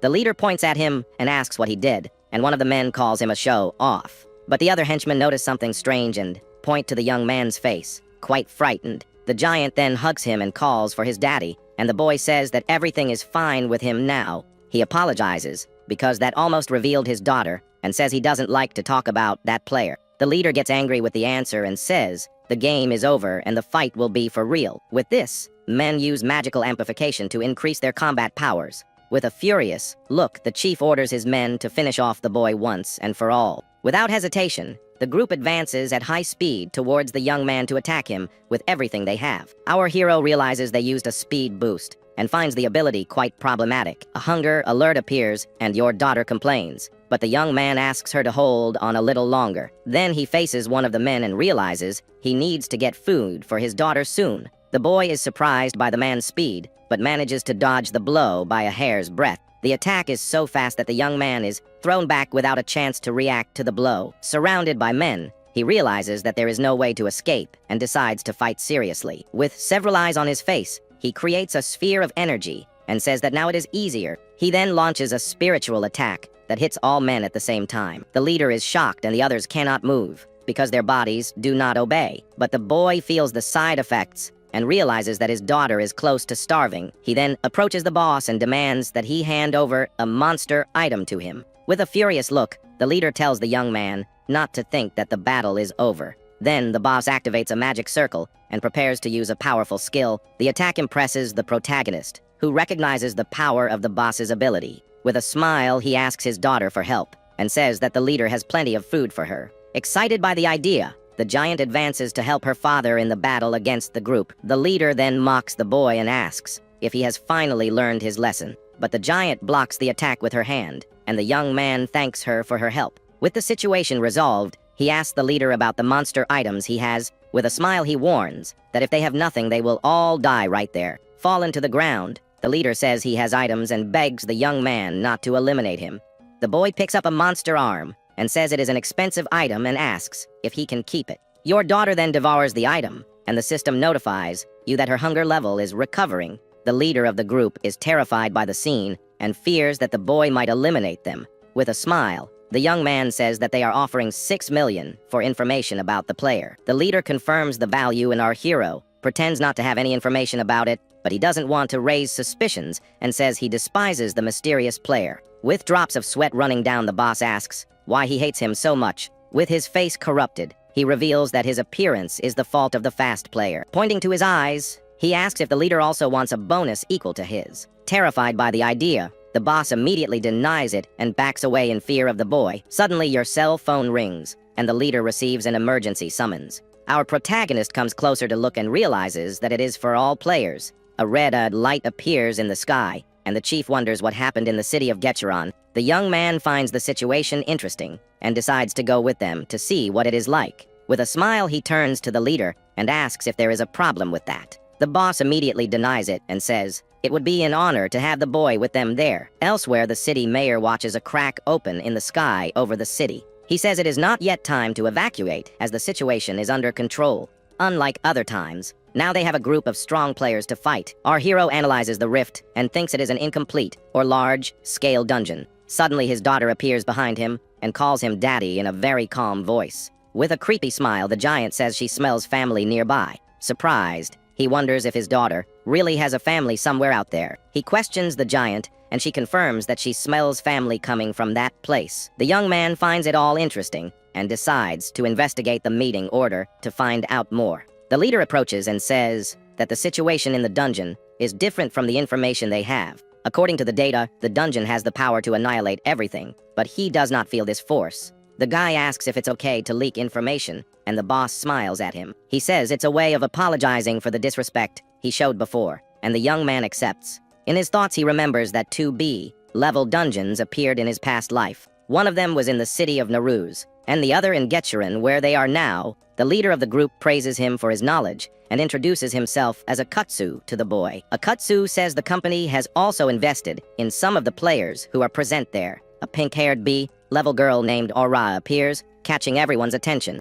With a smile and a wave, she greets the group and seems very friendly with them. With a smile, a kotsu says that they invested in her, and the young man seems very interested. He remembers that the girl is the future star of Sakido and wonders if everyone there is strong. Akatsu then offers the boy an investment and says he will be welcome in the company. With a smile, the young man says he will consider it, but in his mind he refuses because of his daughter. Suddenly, a blonde boy approaches him and asks if he is also a gamer. With a smile, he says that his team is full of beautiful girls and invites you to be a chair. The young man doesn't understand anything and wonders what the hell the guy is talking about. Akatsu asks what he's doing and the blonde says he's trying to recruit the boy. Our hero remembers that the blonde boy is known as the fallen emissary. With a smile, he asks if the young man doesn't want to be stepped on by Rara and calls him lucky. Suddenly, the pink-haired girl arrives and calls the blonde captain and finds him very annoying. Pointing to himself, he asks if she knows who he is and looks quite offended. Tired of the scene, the girl puts her hand on her face and sighs very dramatically. With a furious look, she threatens the captain and tells him to stop with the weirdness. But the blonde seems to like the threat and asks her to do it again, and the young man is shocked. The girl apologizes for his behavior and says that the boy is not right in the head. Then she asks what he wanted with our protagonist and if he invited him to the team. With a smile, he confirms and says that he feels great potential coming from the young man. A red aura surrounds our hero and his daughter, leaving the pink girl quite surprised. She is surprised by the scene and tells the captain that he must be joking with her. Akatsu then advises our hero to stay away from that man for safety. Suddenly, his daughter calls him, and he turns to see what she wants at that moment. The giant then says she found the family scent she was looking for before. The boy is surprised and wonders if the smell came from the strange blonde captain, but he quickly dismisses the idea and tries to figure out where the familiar smell came from. He then recognizes a person from behind and realizes he has seen them somewhere before. When he turns around, he sees that it is Miki, the lawyer he saved in the Black Forest dungeon. He decides to avoid people who know him and moves away from the lawyer so as not to be seen. Your daughter pulls on her sleeve and seems very excited about something. Suddenly, a woman in a red dress and umbrella passes by them with a smile. The giant calls her daddy and points to the woman, but he doesn't understand why. The boy looks and sees nothing out of the ordinary, and his daughter asks if he can't see. With a sinister look, the woman in the dress says she found who she was looking for. With a smile, he agrees to go with the group and takes his daughter's hand so they can go together. The city mayor appears on a big screen and introduces himself to all the players there. He says the dungeon is a threat to the city and needs to be stopped before it is completed. The group leader is shocked to learn that the dungeon is C tier and not B tier as before. Our hero finds the dungeon easy to explore and prepares for the challenge. The blonde captain looks at the pink-haired girl with a very confident smile on his face. The mayor then calls on all players to join forces and fight for the city. With a smile on his face, he asks how they will answer the call to battle. Everyone is transported to the C-level dungeon that looks like a fairy tale kingdom. Akatsu tells everyone to be alert and not to let any suspicious movements pass by. Our protagonist uses his power in his eyes and begins to analyze the place for dangers. He realizes the place is safe, but his daughter indicates that there is danger nearby. The giant has been acting strange since they arrived there. Suddenly, a fireball is thrown towards the group, and a huge explosion occurs. Akatsu shouts that they are under attack, and everyone goes on battle alert. He orders everyone to enter combat mode and says he will create a chance for a counterattack. But another fireball comes towards him, and our protagonist pushes it away. The young man then counters the attack with his energy, and the leader is impressed by the strength fallen on the ground. Akatsu thanks the boy for saving him from the surprise attack. With a serious look, our hero warns that normal methods won't work there. He then advances into combat and realizes that the enemy is approaching them. From the middle of the forest, a mysterious hunter appears and says he has found prey. Our protagonist recognizes the monster as a D-rank hunter and becomes worried. With an evil smile, the hunter says that agitated prey is his favorite. He then prepares for the hunt, and an aura of power completely surrounds his body. With his weapons, the hunter launches an attack of energy bullets towards the group. Our protagonist realizes the danger and prepares for the worst that is to come. His daughter then asks if she can devour her enemies, and he says yes. With a red aura, the giant uses her ability and creates several energy tornadoes. With a smile, she seems to be enjoying the battle and launches her attack. The hunter is surprised by the counterattack and cannot react in time. He is hit hard by the tornadoes and screams in pain from the power of the blow. With a huge explosion, the monster is completely defeated by the giant. Akatsu praises the boy for his victory and says that he countered the enemy's attack. Our protagonist doesn't understand anything and looks at Akatsu with a confused expression. With a smile, the giant devours the monster, and the young man says he will go through with it.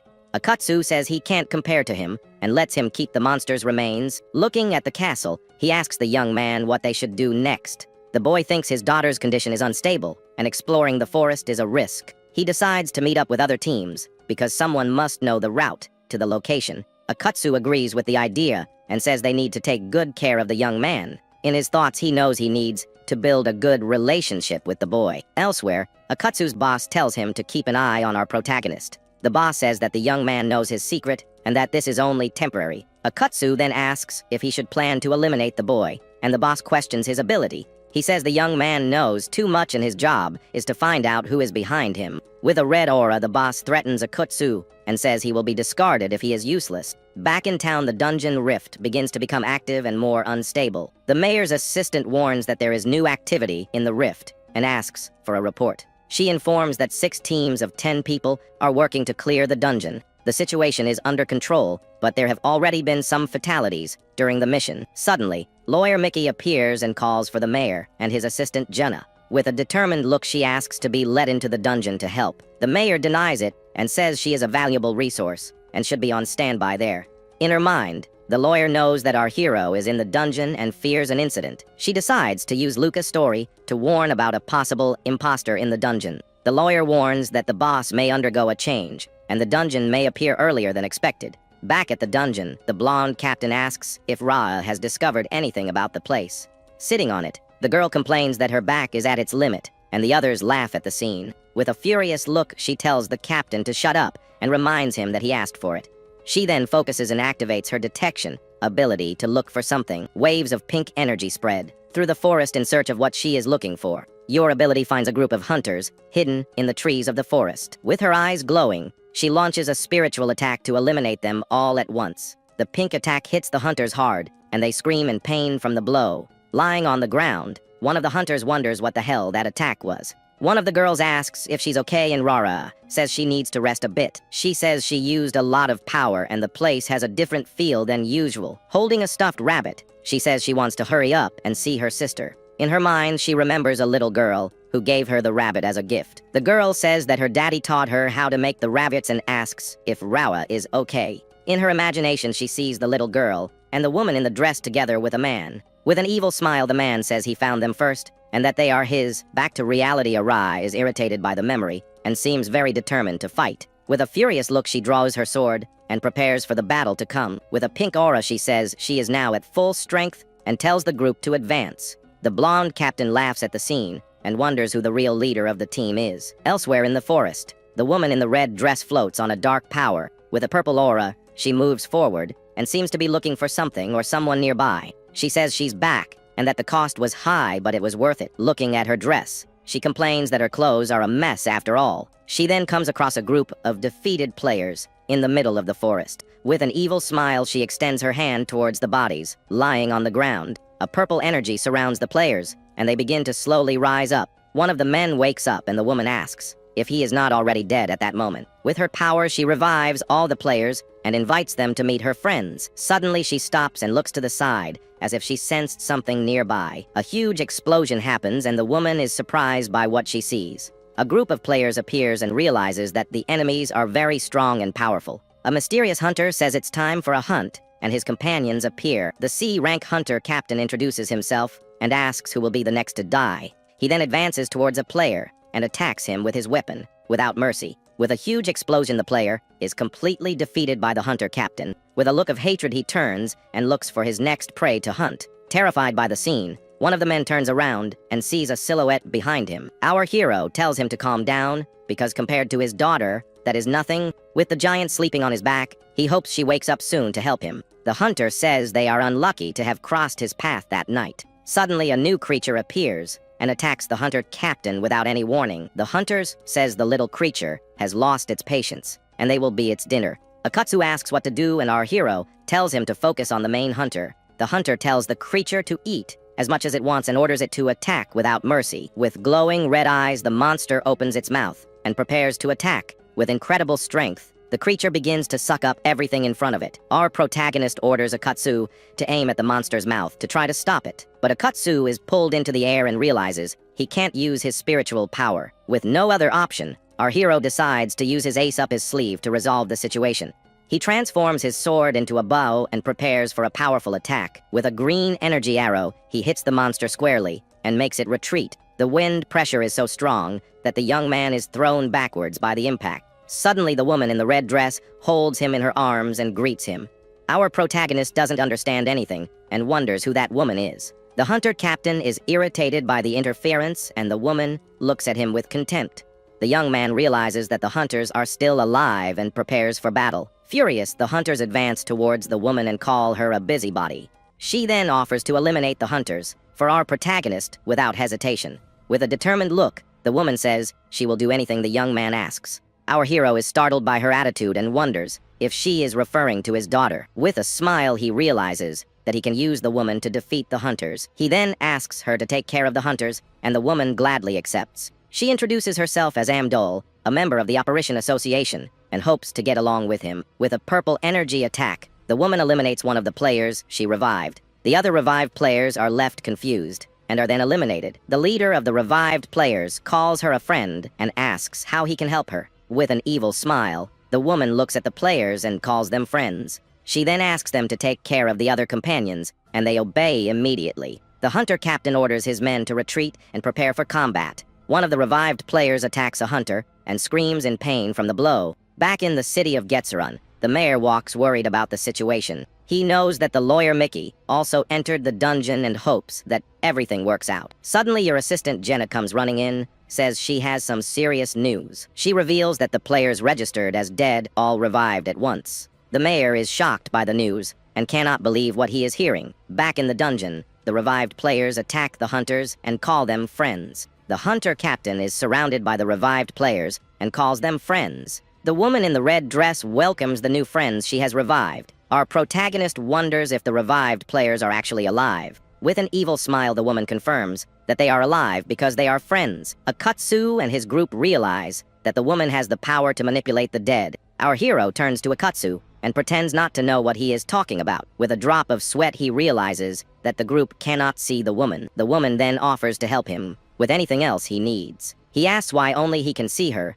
and what she did with his men. With a smile, she says she didn't do anything and offers to make everyone his friends. Our protagonist refuses the offer, and the woman starts laughing at his reaction. He doesn't understand what she wants and asks if there is something she wants from him. With a smile, the woman says that she already has what she wanted from him at that moment. She approaches and says that what she wants is our protagonist's friendship. With a seductive look, she says that friendship is the most important thing there is. Our hero is happy with the proposal but realizes he has become a puppet. Suddenly, your daughter yawns and seems to have woken up from a deep sleep. With a smile, she says her stomach is full, and the boy is happy that she woke up. The woman in the dress approaches and greets the giant in a very friendly way. His daughter repeats the greeting, and our protagonist is surprised by the reaction. He remembers the woman in the square and realizes she was referring to meeting again. Akatsu asks what to do, and if they should head to the fortress in front of them. The boy knows that his daughter's condition is still unstable, but is not concerned about her safety. He fears that Akatsu's group could be annihilated if they advance without a plan. According to rumors, there are 4 very strong knights in the castle of that dungeon. He then decides to use the woman in the red dress to help them clean the castle. With a smile, he approaches her and asks her to guide them to the castle. The woman accepts the request with pleasure and says that everyone there should help too. The group then advances towards the castle, following the woman in the red dress. With crows flying over them, the castle looks very scary and dangerous for everyone. The castle's Gothic architecture imbues a sense of fear and mystery in the air. Inside the castle, piles of gold coins and jewels shine throughout the hall. At a casino table, several wolf-like monsters are playing cards. Suddenly, a giant werewolf and Little Red Riding Hood appear and attract attention. The system reveals that both are C-Pies-level monsters and look quite dangerous. With a smile, the werewolf says that sucker number 1 has already entered their castle. He reveals that team number 2 was eliminated, and team number 3 mysteriously disappeared. With the arrival of the lawyer Mickey, the werewolf says that they now have 5 suckers. Our protagonist is sucker number 4, and the werewolf decides to bet on him. With an evil look, he says that whoever wins the bet will have rights over the human team. The werewolf shouts that the winner of the bet gets the human's brain, and tells everyone to bet. The group finally steps inside the castle, taking in the vast and imposing hall. The young man smirks, noting their easy entry, and declaring their final destination is the casino. At that moment, his giant daughter calls out to him, saying she is tired and needs to get smaller. He asks if she is able to change forms, and she confirms as her ghostly body begins to shrink in her new, smaller size. She happily announces that the transformation is complete. He asks how she is feeling, and she replies that she feels very light, making him wonder if her power is restricted here. Suddenly, his companions realize something is wrong, unable to feel their spiritual power inside the castle. The hero summons a small green flame, confirming his power is also weakened, but he seems better off than the others. A system warning appears, stating that uninvited guests receive a restriction, so he asks the woman in red if she's okay. The woman simply looks back at him with a curious smile, asking what he means by his question. He dismisses it with a laugh, realizing she isn't restricted, which must mean she is a boss monster or higher. He thinks about her mysterious ability to manipulate corpses and her strange travel techniques as the group moves forward. Suddenly, one of his companions with sunglasses stops, asking what that strange sound is. He quickly yells for everyone to be careful as a powerful force knocks the entire group off their feet. A dark, shadowy figure with glowing red eyes lunges toward them at incredible speed, brandishing a large weapon. The sharp clang of steel echoes through the hall as a blade scrapes against the floor, creating a shower of sparks. The attacker is revealed to be a centaur knight, a level C-top monster, which announces it has sighted intruders. The man in sunglasses looks up in shock, recognizing their new opponent as a knight. The knight's red eyes glow menacingly from its helmet as it declares its intention to begin their elimination. It then unleashes a powerful lightning attack, striking one of the team members, who screams in agony from the hit. The hero quickly rolls out of the way, narrowly avoiding the powerful lightning attack from the knight. His ghostly daughter asks if they should run, but he calmly tells her to wait for the right moment. Meanwhile, in the casino, an eagle-headed monster watches them on a screen, yelling for the knight to kill the intruders. The other animal, like monsters, laugh with wicked delight, eager to see the heroes floating in a sea of blood. Back in the main hall, the woman in the red dress asks the young man for his orders, and he confirms he has a plan. With a confident smirk, he turns to her and asks his new friend if she will help him out. She responds with pleasure as her eyes glow,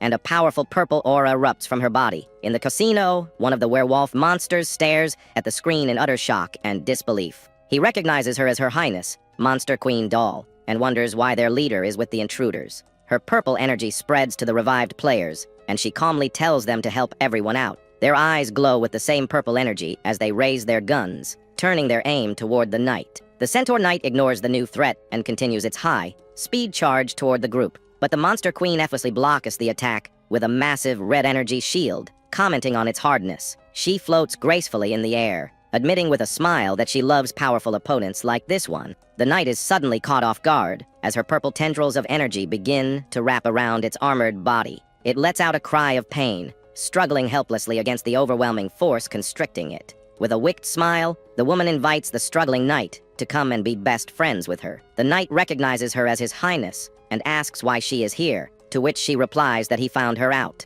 Overwhelmed, the knight lets out a loud scream and suddenly charges away in a panicked retreat. The monster queen watches it flee, innocently wondering aloud if she might have broken her new friend. The young man approaches the woman in the red dress, thanking her for her help with a wide smile. He continues to praise her, telling her that her performance in dealing with the knight was very well done. Back in the casino, the monsters watch his smiling face on the screen as he taunts the defeated knight. The large werewolf leader slams the table in rage, shouting that the knight is useless and incompetent.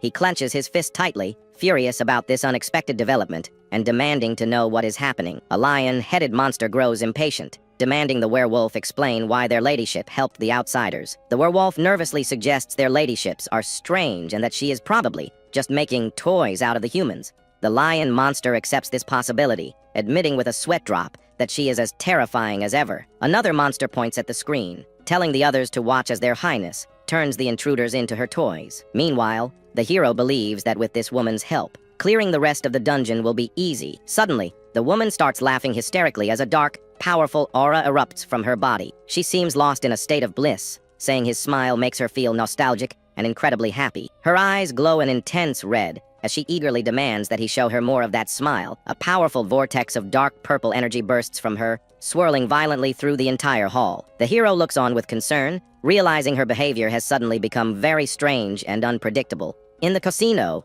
the monsters get excited, believing the show is starting and yelling for her to kill him. She floats above the hero, her immense purple energy creating a suffocating pressure in the room. A strange patch forms over his eye as her energy tendrils begin to wrap around his body, restraining him. His ghostly daughter watches in fear, calling out his name as she sees him being captured. In a flash, the woman appears before him, grabbing his coat and saying with glowing eyes that he remembered. She squeezes his cheeks, repeating that it's her and asking if he remembers his number one friend, with an intense, crazed look in her glowing red eyes. She grins while waiting for his answer. The monsters in the casino stare at the screen in disbelief at this completely unexpected turn of events. The lion monster attacks the werewolf, accusing him of being a liar and tricking them all. Suddenly, Little Red Riding Hood calls out, warning everyone that the target on her device is disappearing. His companions look on in confusion, calling his name and asking what is happening to him. The woman asks if he forgot her, calling him cruel as her aura continues to intensify around them. She says she will make him remember, as he realizes his body is disappearing, suspecting she's using a transfer ability. His ghostly daughter lunges forward, yelling for the woman to let her father go. However, she is easily swatted away by the woman's powerful energy, letting out a cry as she is knocked back. The hero calls out his daughter's name for help as he is pulled away, while the woman laughs and says they can now proceed. With a final flash of purple energy, they both vanish, leaving the daughter to whisper that her father has disappeared. She stares at the empty space where he once stood, her eyes wide with shock and confusion. Suddenly, a group of heavily armored shining knights appears, their red eyes glowing as they prepare for battle. The werewolf leader in the casino notes their arrival with satisfaction, commenting that there is one less intruder. Back in the hall, the remaining team members see the approaching knights and panic, realizing their leader is gone. The man with sunglasses quickly takes charge, telling everyone not to panic and to prepare to fight. Suddenly, a powerful red aura explodes in the middle of the hall as a system message appears, announcing a dungeon upgrade. The ghostly daughter catches her father's scent and, with a furious expression, vows to find him. The knights stand ready for battle, their glowing red visors fixed on the remaining intruders in the hall. The girl bites down hard on a knight's arm, her eyes glowing red as she declares that its taste is super yucky. The man in sunglasses is baffled by her sudden appearance and overwhelming power, which feels strangely familiar. He quickly checks on his teammates, telling them to get ready to move if they are all right. Meanwhile, the werewolf in the casino is in disbelief, recognizing the girl as the boss monster, the queen of disintegration. He stares in shock, wondering where she came from, and realizing the intruder who vanished must have brought her. A ghostly image of the hero appears, confirming that he brought the queen with him, proving he is no ordinary outsider.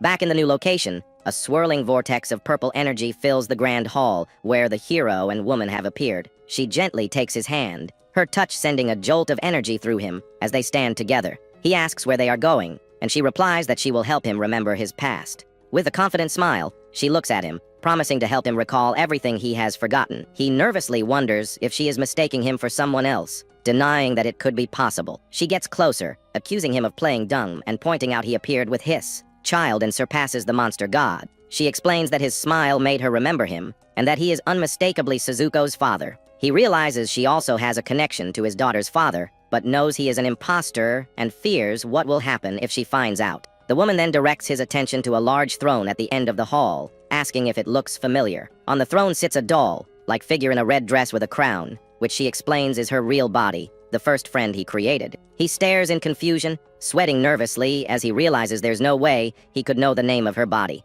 He knows that if he fails to answer correctly, he is surely dead, feeling the immense pressure of her expectation. She stands among motionless doll-like figures and insists he say her name, her voice echoing in the silent hall. Her eyes glow red with anticipation as she clasps her hands together, stating there is no way he could forget her real name. The hero feels the immense pressure, realizing his life is on the line, and he must make a decision. He takes a breath, his expression hardening as he prepares to give his answer to the expectant woman. Stepping back, he admits that he cannot say her name, knowing it is an impossible task. Her face darkens with rage, her eyes glowing intensely as she demands to know why he can't answer. A powerful wave of purple energy erupts from her, slamming into him as her anger grows. She floats menacingly above him, accusing him of not knowing her name and asking if he intends to kill her. He smirks, telling her to go ahead, adding that it would spare him the effort of remembering the past. Confused by his response, she asks what he means, so he decides to answer her with a question of his own. Her hand rests on his shoulder as he asks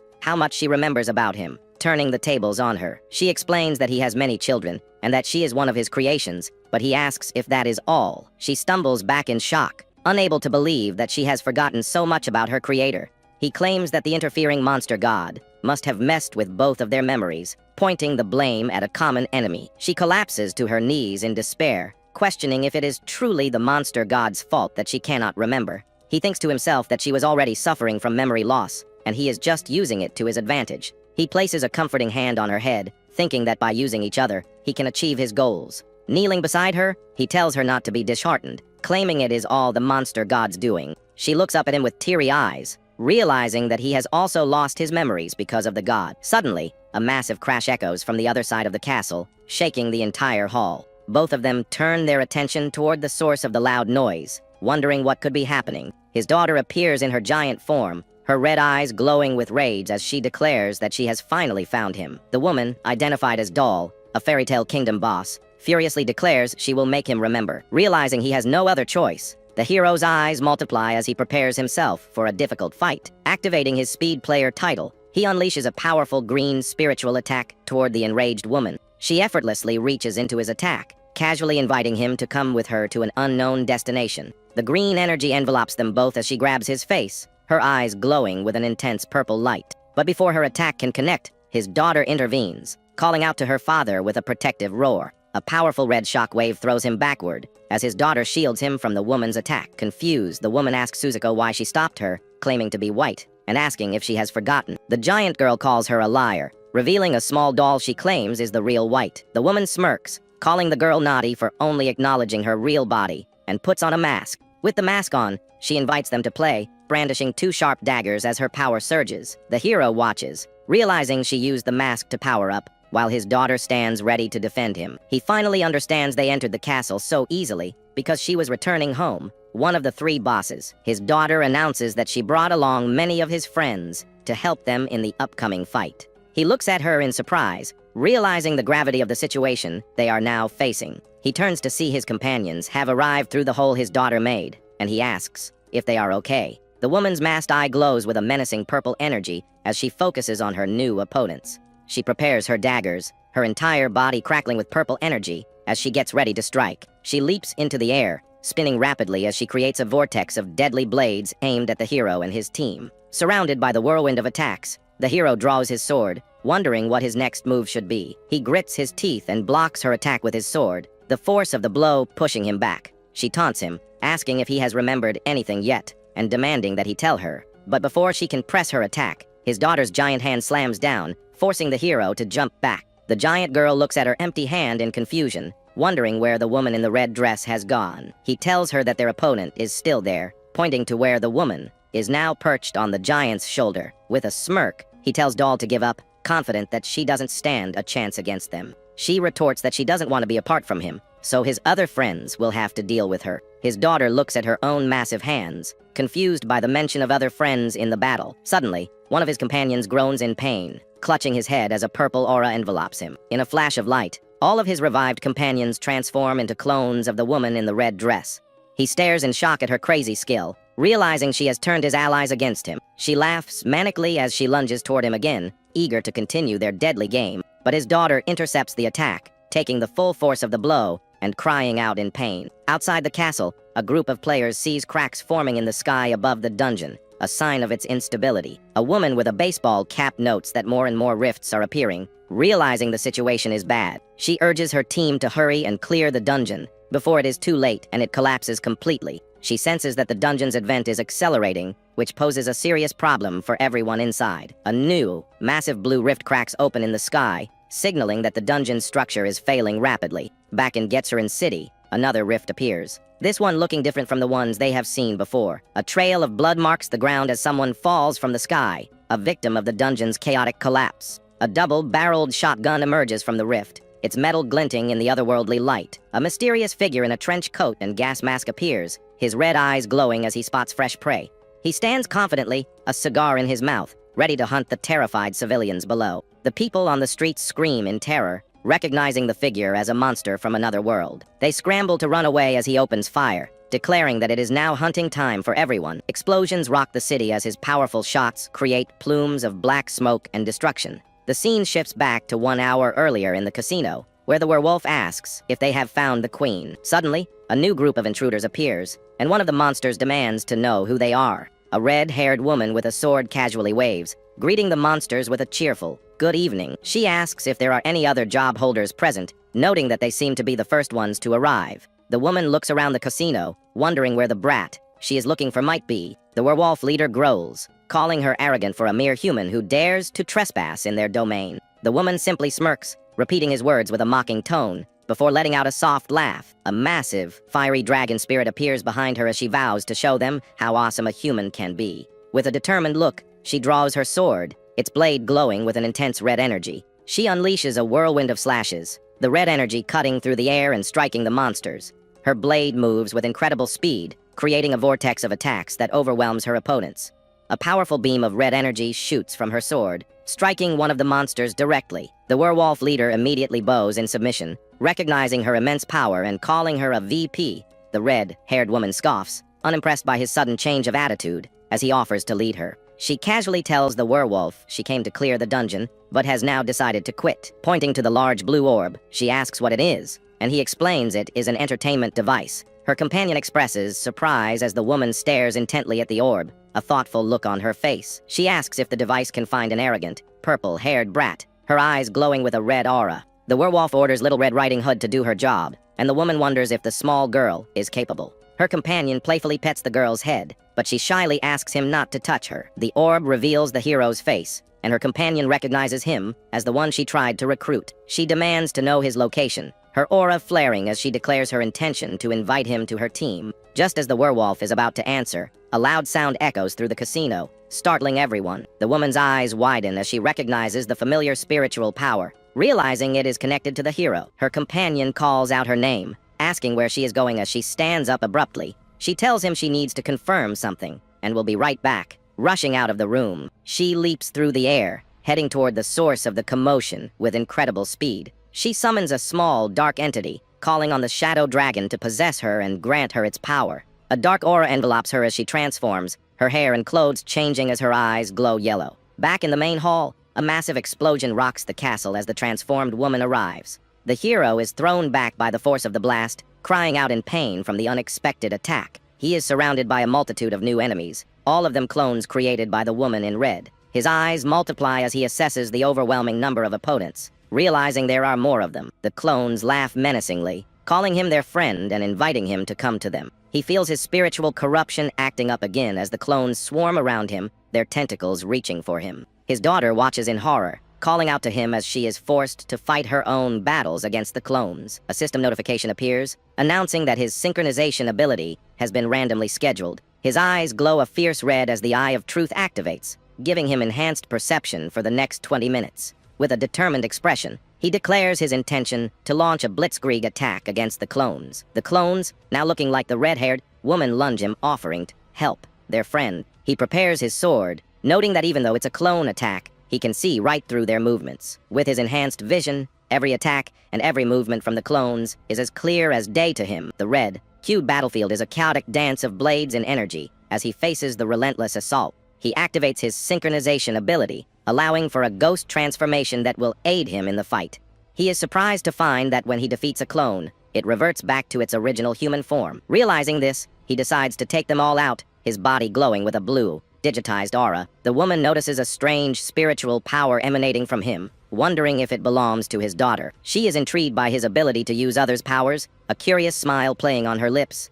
She calls him amazing, impressed by the power of her friend. As her own dark aura intensifies, tendrils of purple energy shoot out from her, weaving through the air in a complex and deadly pattern. He decides to dodge her spiritual power beams and find an opening to launch a counter-attack. He gathers a ball of green energy in his fist, preparing to strike back with his own powerful blast. He transforms his sword into a bow, getting ready to unleash a powerful, long-range attack. A glowing blue arrow zips through the air, and the woman laughs, impressed by his nimble movements. He fires another shot from his bow, the glowing arrow arcing through the air with deadly precision. A massive vortex of green energy erupts from his attack, engulfing the clones in a powerful blast. With his enhanced eyes, he identifies his next target, preparing to launch another devastating attack. The blast hits his daughter, but he plans to use her pain to help her locate the woman's main body. The woman in red tries to attack him again, but he is already one step ahead of her. He realizes his spiritual power is ineffective, so he decides to use his trump card to turn the tide. He activates his synchronization ability, allowing him to devour monsters and gain their abilities. His eyes glow with a demonic red light as the power of the devoured monster flows through him. He is surprised when he acquires her spirit silk thread ability, giving him a new way to fight. Using his newly acquired spirit leap, he instantly teleports behind her, grabbing her wrist. She is shocked by his sudden appearance, Unable to react as he holds her in place, he activates the spirit silk thread, and purple energy erupts from his hand, engulfing her in a painful blast. He holds her down, his sword ready as he channels the powerful energy into his attack. He then uses his enhanced vision to scan the battlefield, searching for her true form among the chaos. He finally locates her main body, her form glowing in his vision as he prepares to strike. Activating Spirit Leap once more, he teleports directly in front of her true form with a puff of smoke. She is stunned as he appears before her, wondering how he is able to use her own power against her. He unleashes a powerful blast of green energy, striking her directly and sending her flying backward. The force of the attack slams her into the wall, the impact echoing through the now silent hall. She coughs up blood, her body battered and bruised from the devastating attack he just unleashed. She cries out in pain as she crashes against the wall, the impact cracking the stone behind her. He quickly moves in, grabbing her by the neck as green energy crackles from his hand. With a demonic mask covering half his face, he looms over her, his red eye glowing menacingly. He asks her to be kind and release him, his voice distorted and filled with a dangerous energy. She simply laughs in response, finding his desperate attempt to control her amusing. He asks what is so funny, realizing with a grim expression that his powerful skill is about to expire. Just as his power fades, she grabs his sword, a triumphant smile on her face as she declares that she has caught him. His daughter, having dealt with the clones, lunges forward to protect him from the woman's attack. She unleashes a powerful attack, forcing the woman to retreat and creating some distance between them. A vortex of dark energy swirls around them as she prepares to face the formidable opponent. He uses the opportunity to create some distance, his body still glowing with the last remnants of his power. He asks his daughter if she is all right, and she replies that she is fine but very hungry. Back in the casino, the monsters watch the events unfold on the orb, recognizing the powerful queen of disintegration. The werewolf is shocked, wondering if the brat had somehow managed to seduce their powerful queen. The red-haired woman's companion recalls, sensing the hero's latent potential. When they first met, he watches the orb intently, noticing a new figure appear in the midst of the chaotic battle. He recognizes the newcomer as the red-haired woman, Rua, and wonders about the sinister aura surrounding her. He questions if she is even human anymore as she stands amidst the rebel, radiating immense power. The hero's daughter looks at the newcomer with a curious expression, finding her strangely familiar. He clutches his head in pain, realizing from his daughter's reaction that this woman is also connected to her father. He nervously watches as the transformed woman stares directly at him, her gaze filled with an unknown intent. She growls, infuriated that the giant girl dared to call this imposter Daddy. She demands to know what the hero did to deserve such a title, her rage building with every passing moment. The blonde woman, Doll, looks on with a smirk, amused by the confrontation between the two powerful beings. She asks the newcomer what she intends to do, but is quickly told not to interfere in their business. Doll dismisses the warning, her eyes glowing as she gathers a ball of pink energy in her hands. She declares that the hero belongs to her and unleashes a powerful attack, unwilling to let anyone else have him. The red-haired woman calls Doll an idiot, frustrated by her interference in the middle of their fight. A massive red explosion engulfs the battlefield as the hero's monster-devouring ability remains active. He realizes the situation is getting worse and tells his daughter that it is time for them to leave. But his daughter, now transformed and enraged, declares that her daddy is hers and hers alone. Back in the casino, the monsters watch in horror as the dungeon begins to collapse around them. A vortex of dark energy erupts from the castle, signaling a critical error in the dungeon system. The Fairy Tale Kingdom dungeon begins to advent, its unstable energy creating a massive, chaotic portal. 1 hour later, the dungeon's advent is complete, its chaotic energy now spilling into Getsurin City. The hero finds himself in the ruined city, realizing with a heavy heart that the advent has happened. He checks on himself, relieved to be alive, and immediately worries about his daughter's safety. A system window reveals that his daughter, a level A boss, is currently in a comatose state. He grows frustrated with the limited information the system provides, unable to learn more about her condition. A new notification appears, announcing a limited-time event in Getsurin City called Blood Hunting. He learns that the winner of the event will receive a level S item, a prize of immense value. The event also features unique monsters, like the Calamity class, Shadow of Apprehension, which grants secret items. He recognizes Doll as another one of the unique monsters, her danger rating also listed as Calamity class. His daughter, the Queen of Disintegration, is the third Calamity class monster listed in the event. A red card appears, confirming that the dungeon's target is his daughter, just like in the Black Forest. He wonders if there is some kind of game master entity that is specifically targeting her. An army of shining knights appears, their red eyes glowing as they march through the ruined city. He knows he needs to get his daughter away from the city, but the knights stand in his way. He parries a strike from one of the knights. the clang of their blades echoing in the street. Green energy erupts from his hand as he effortlessly blocks another attack from the armored foe. Annoyed by the constant clanking of their armor, he tells the knights to get lost. He unleashes a powerful blast of green energy, sending the knight flying backward with incredible force. He leaps away from the knights, using his speed to create distance between himself and the relentless pursuers. He looks back at the knights, a bead of sweat running down his face as he plans his next move. He feels a sharp pain in his hand, realizing that his spirit corruption is deepening from overuse of his power. He clutches his head in agony, the pain feeling as if his skull is about to split open. His spirit corruption level increases to 31, and he sees that the knights have now fused with the cursed flower. He curses the persistent flower, infuriated by its constant interference in his battles. His eyes glow with a green light as he prepares to face the new, more powerful threat. The fused knights charge toward him, their blades ready to strike as he stands his ground. He wears a futuristic visor as he lunges at one of the fused knights, his sword ready to strike. With a swift movement, he dodges an attack and slices through another knight, felling it with a single blow. He lands gracefully, noting that his reflexes are still in good shape despite his growing corruption. Focusing his energy, he uses a healing spell to stop the bleeding from a wound on his hand. The green energy seals the wound, the blood disappearing as the healing process completes.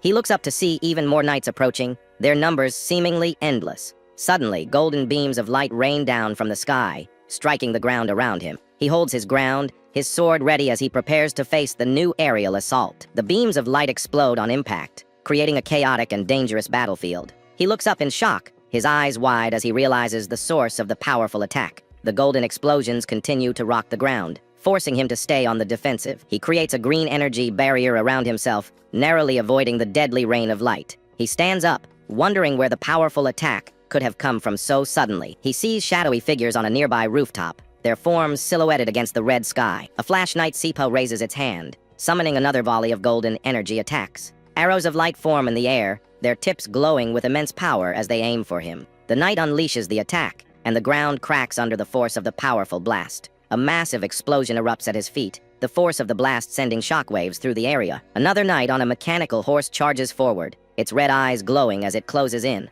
He leaps into the air, narrowly dodging the charging knight and the rain of golden arrows. He weaves through the barrage of golden arrows, his movements fluid and precise as he dodges each attack. Despite his skill, one of the arrows clips him, and he cries out in pain from the searing heat of the blast. The force of the explosion sends him crashing into the ground, creating a small crater on impact. He struggles to his feet, determined to push forward and refusing to leave his daughter behind. He realizes that his rank up only granted him a mysterious summoning skill, which is of little use now. He pauses for a moment, an idea forming in his mind as he dodges another volley of arrows. He allows a knight to get close, taking a hit to create an opening for his next move. The knight's visor glows red as it prepares to deliver a finishing blow to the injured hero. He is surrounded by the knights, their golden blades crackling with energy as they close in on him. He is surprised to find that the knights are also skilled at close quarters combat, making them a formidable foe. A knight with long, flowing hair raises its glowing blade, ready to strike him down. The hero is sent flying back by the powerful strike, realizing he is in a very dangerous situation.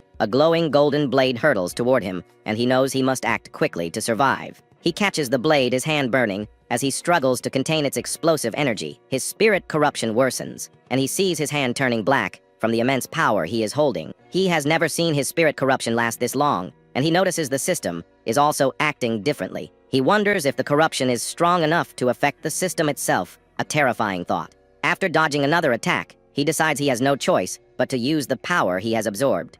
He unleashes the golden energy in a powerful blast, striking one of the knights directly. The attack creates a massive explosion, the force of which sends the other knights stumbling back. His eyes glow a vibrant green as he channels the corrosive energy, his hand now covered in black veins. He unleashes the corrupted energy, the green aura spreading as he prepares to fight back. He realizes the spirit corruption he absorbed from the monsters is now affecting the knights. With a bead of sweat, he wonders what will happen next as he watches the knights begin to change. The green energy corrodes the knight's armor, the metal dissolving under the powerful corruption. Strange green growths sprout from the red star on the knight's chest, a sign of the corruption's power. The knight's armor shatters, unable to withstand the corrosive effects of his spiritual power. The knight is completely destroyed, its body crumbling into a pile of dust and rubble. He watches the destruction, a look of grim satisfaction on his face, as he stands ready for the next attack. A system notification announces he has leveled up to 8, and he realizes his corruption can easily defeat monsters.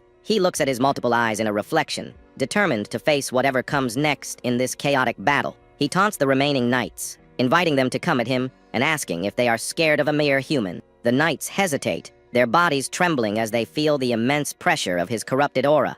He decides to take the fight to them, leaping into the air and charging toward the hesitant knights. He unleashes a flurry of powerful blows, the force of his attacks shattering the knight's armor. He parries a strike from a knight, the clang of their swords echoing as he holds his ground. A system error appears announcing a problem with his summon ally skill. Much to his surprise, with a smirk, he decides to try his new skill, activating the summon despite the system error. A monster from the casino, the werewolf, appears in the city and orders the knights to kill the hero. The Wolfman, now a level B monster, thanks the hero for the early advent, which freed him from the dungeon's restrictions. As a thank you, the Wolfman promises to separate the hero's head from his shoulders with a wicked grin. He laughs manically, his red aura flaring as he stands ready to lead the knights into battle. The hero's muster skill activates, allowing him to summon 2 allies to aid him in the fight. He gathers his energy, summoning 2 orbs of light that float in the air before him. The summon is successful, and a 3rd orb appears, bringing his total number of allies to 3. He holds the 3 orbs in his hands,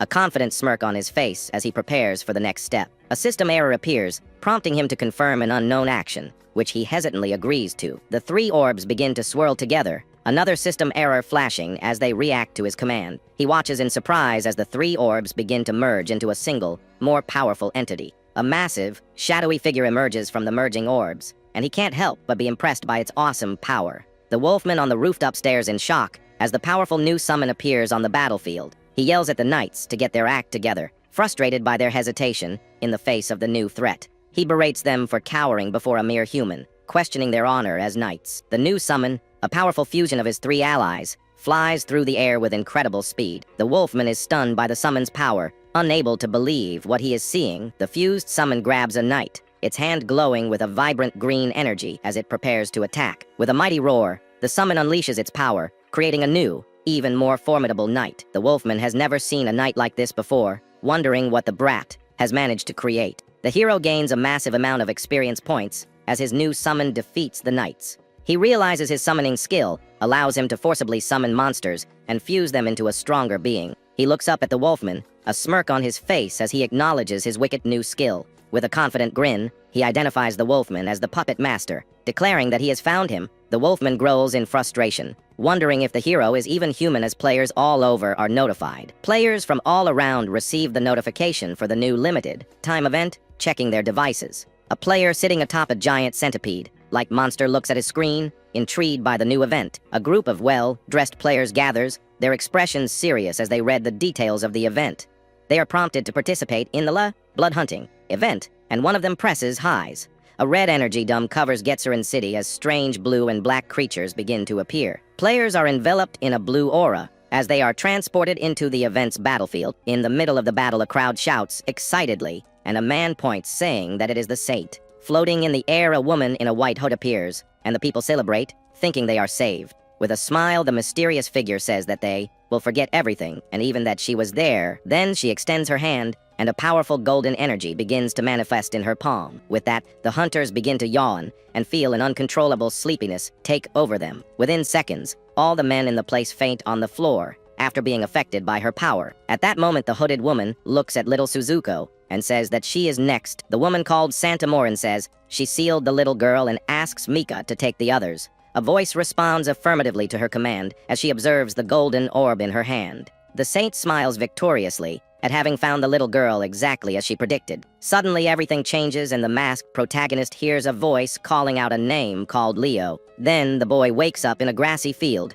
and seems confused as to what is happening. A young woman with blonde hair hugs him tightly and says she is happy he is okay. The boy walks away without understanding anything and asks the girl who she is at that moment. The girl with a bandage on her eye introduces herself to the young man and says her name is White. Finding this strange, he puts his hand on her forehead and asks if she has a fever. He gets up a little awkwardly and says he's fine, apologizing for her concern. He thinks the human doll was called White, but she shouldn't know his name. The boy looks back and wonders if all that wasn't his own memories. He sits down and questions if he was the one who turned her into a monster and why she calls him Sensei. The young woman screams the boy's name with an expression of despair and concern on her face. Lying on the grass, she asks why he is avoiding her, and if they are still friends. With a smile, the boy sits next to her and comforts her, saying that of course they are friends. But the boy notices the girl's mechanical legs and wonders if she can't walk.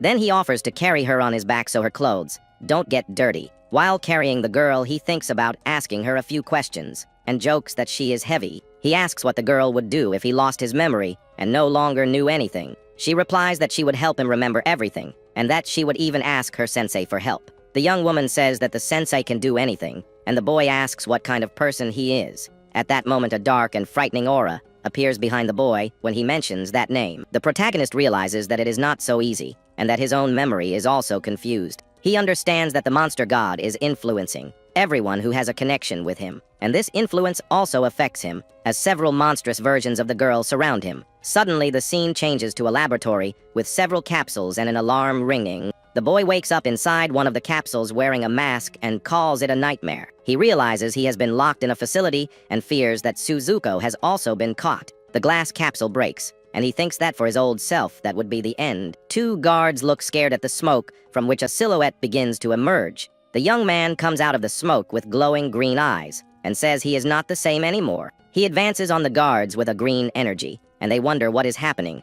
With his enhanced strength, he lands a powerful kick to the face of one of the guards. Then the young man realizes that the man's clothing is from a labor cooperative. At that moment, several red eyes appear on his forehead, and he mumbles that he needs to run away. Meanwhile, in a room, two men watch a news report about the dungeon. They are surprised that a saint came to the city, and the reason is a unique monster. Disguised, the boy wonders if the monster is Suzuko and blames a certain aura. Suddenly, an alarm goes off, and the protagonist realizes that his escape has been discovered. But he feels a strange sensation in the air and wonders if it is his little friend. Because of his corrupted condition, he cannot see her information panel. Soon a squad of heavily armed guards begins to run down the hallway. With a smile, the boy says that the security guards can look for him as much as they want. He then turns around and calmly enters an elevator to go down to the first floor. The young man presses the button and says that if necessary, he will destroy the entire place. Inside the elevator, an intense aura of green energy begins to emanate from his body. He believes that they captured Suzuko to study her and begins to think about betrayal. But the boy thinks this is impossible and swears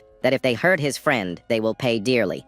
The elevator opens, and he arrives at the monster containment area very determined. Looking around, the boy realizes that there is no security guard or monster in the place. Walking down the empty hallway, he wonders if everyone there has been eliminated. The power he felt before is gone, and the boy fears the worst for Suzuko's fate. With his eyes shining white, the boy is irritated by the situation he found himself in. He looks into a cell and is shocked to see Suzuko with Santa and some teddy bears. The hooded woman smiles at the little monster and calls her name gently. The protagonist is completely paralyzed with shock at the scene he is witnessing. Outside, he sees the saint trying to feed Suzuko and thinks she is seducing her. The little creature seems to be really enjoying the food the woman is offering. Suddenly, the little girl notices her father's presence and calls out to him excitedly. With that, the little monster quickly runs towards the boy to hug him. She hugs him tightly and calls him dad as his cap falls off his head. At that moment, the facility guards come running down the hallway, well armed. The security guards surround the young man and his friend, pointing their guns directly at them. With a serious look, the boy realizes that it was all just a big trap. Then the saint appears in the hallway and comments on the emotional reunion of the two. She praises him for having incredible power and for being able to charm an A-rank monster. The boy smiles and says she flatters him, while the little girl calls him again. The mysterious woman smiles and asks him to come with her, as she has some questions to ask. She tells him he has no choice, but the young man seems undeterred by her threat. It is explained that there are 5 saints chosen by the world as the weapon of humanity. Their mission is to defend against the dungeons, and the boy thinks they want the monster god. In a room, we see him sitting on the sofa with the little girl and asking what Santa really wants. Santa sits on the sofa and asks the boy not to look at her like that, because they are going to talk. She then tells the little girl to go eat in another room, because she needs to talk to her father. But the little monster opens a giant mouth in its belly and seems to want something before coming out. The protagonist is shocked to realize that the little girl is obeying the woman's orders. Looking at the scene, he wonders what exactly that woman is to have so much control. The hooded figure tells him to relax and assures him that he won't do anything to him there. Then the little girl takes the boy's mask out of her mouth and says she found it. The little girl puts the mask on his face and says that it is now very tight and secure. After that, she says goodbye and goes to the other room, promising to come back when it is full. The saint approaches the boy and asks him why he transformed the girl. She holds his chin and says that the little monster is only his friend because of the transformation. The woman threatens him, saying that she could finish him off, and the little girl wouldn't do anything to stop her. Very angry, the masked young man orders the hooded woman to release him immediately. With a smile, she asks what he would do, and a dark aura begins to emerge in the place. The boy releases his green energy and says that if she doesn't leave, he will use his own methods. The woman's hand begins to be corrupted by his power, and she is very surprised by this. He takes off his mask and tells them to stop the act, because if she wanted to, he would already be dead. The saint flicks the boy's forehead while her hand still emanates green smoke. She sits beside him and calls him by all his known titles in the system. The woman notices that his spiritual corruption has decreased, and that he is using an item to do so. She says the item doesn't restore his condition completely, and uses a light power on her hand. The boy is impressed by how much she knows, and thinks that the saints are scary. The woman reveals that he grew up in an orphanage, and then ran away to sell illegal apps. By not awakening a job, he became a dungeon guide for other job holders. Being constantly exploded, the boy was on a path to a very bad end. The saint says that a person's destiny is like luck and bad luck walking together. The young man is shocked because she got almost everything right, and thinks that this is expected of a saint. He understands that she is Miran, the saint of destiny, and that is why Suzuko obeys her so easily. The boy believes that she saw Suzuko's fate and got information about the little girl. From this, he concludes that she must know of the girl's real father, the god of monsters. The hooded woman says that was his destiny in the past, but things have changed. She then invites him to join the collective and work for her to change her future. The girl throws a heart of light and says it is a chance to change her life with benefits, but the boy refuses the offer and thinks he almost fell for the sweet talk she made. The masked young man says he has no interest in being her lackey and that he is not suited for it. The saint is astonished by his refusal and tempts him by saying that she can cure his spiritual corruption. The boy is thoughtful about her proposal and seems to consider the offer for a moment. She explains that corruption can be transferred to another job holder. The boy says that this only works in mild cases and that it is also an inhuman method. He explains that the symptoms are painful and that a mild case can drive a person crazy. The saint is surprised by the boy's knowledge and looks at him in amazement.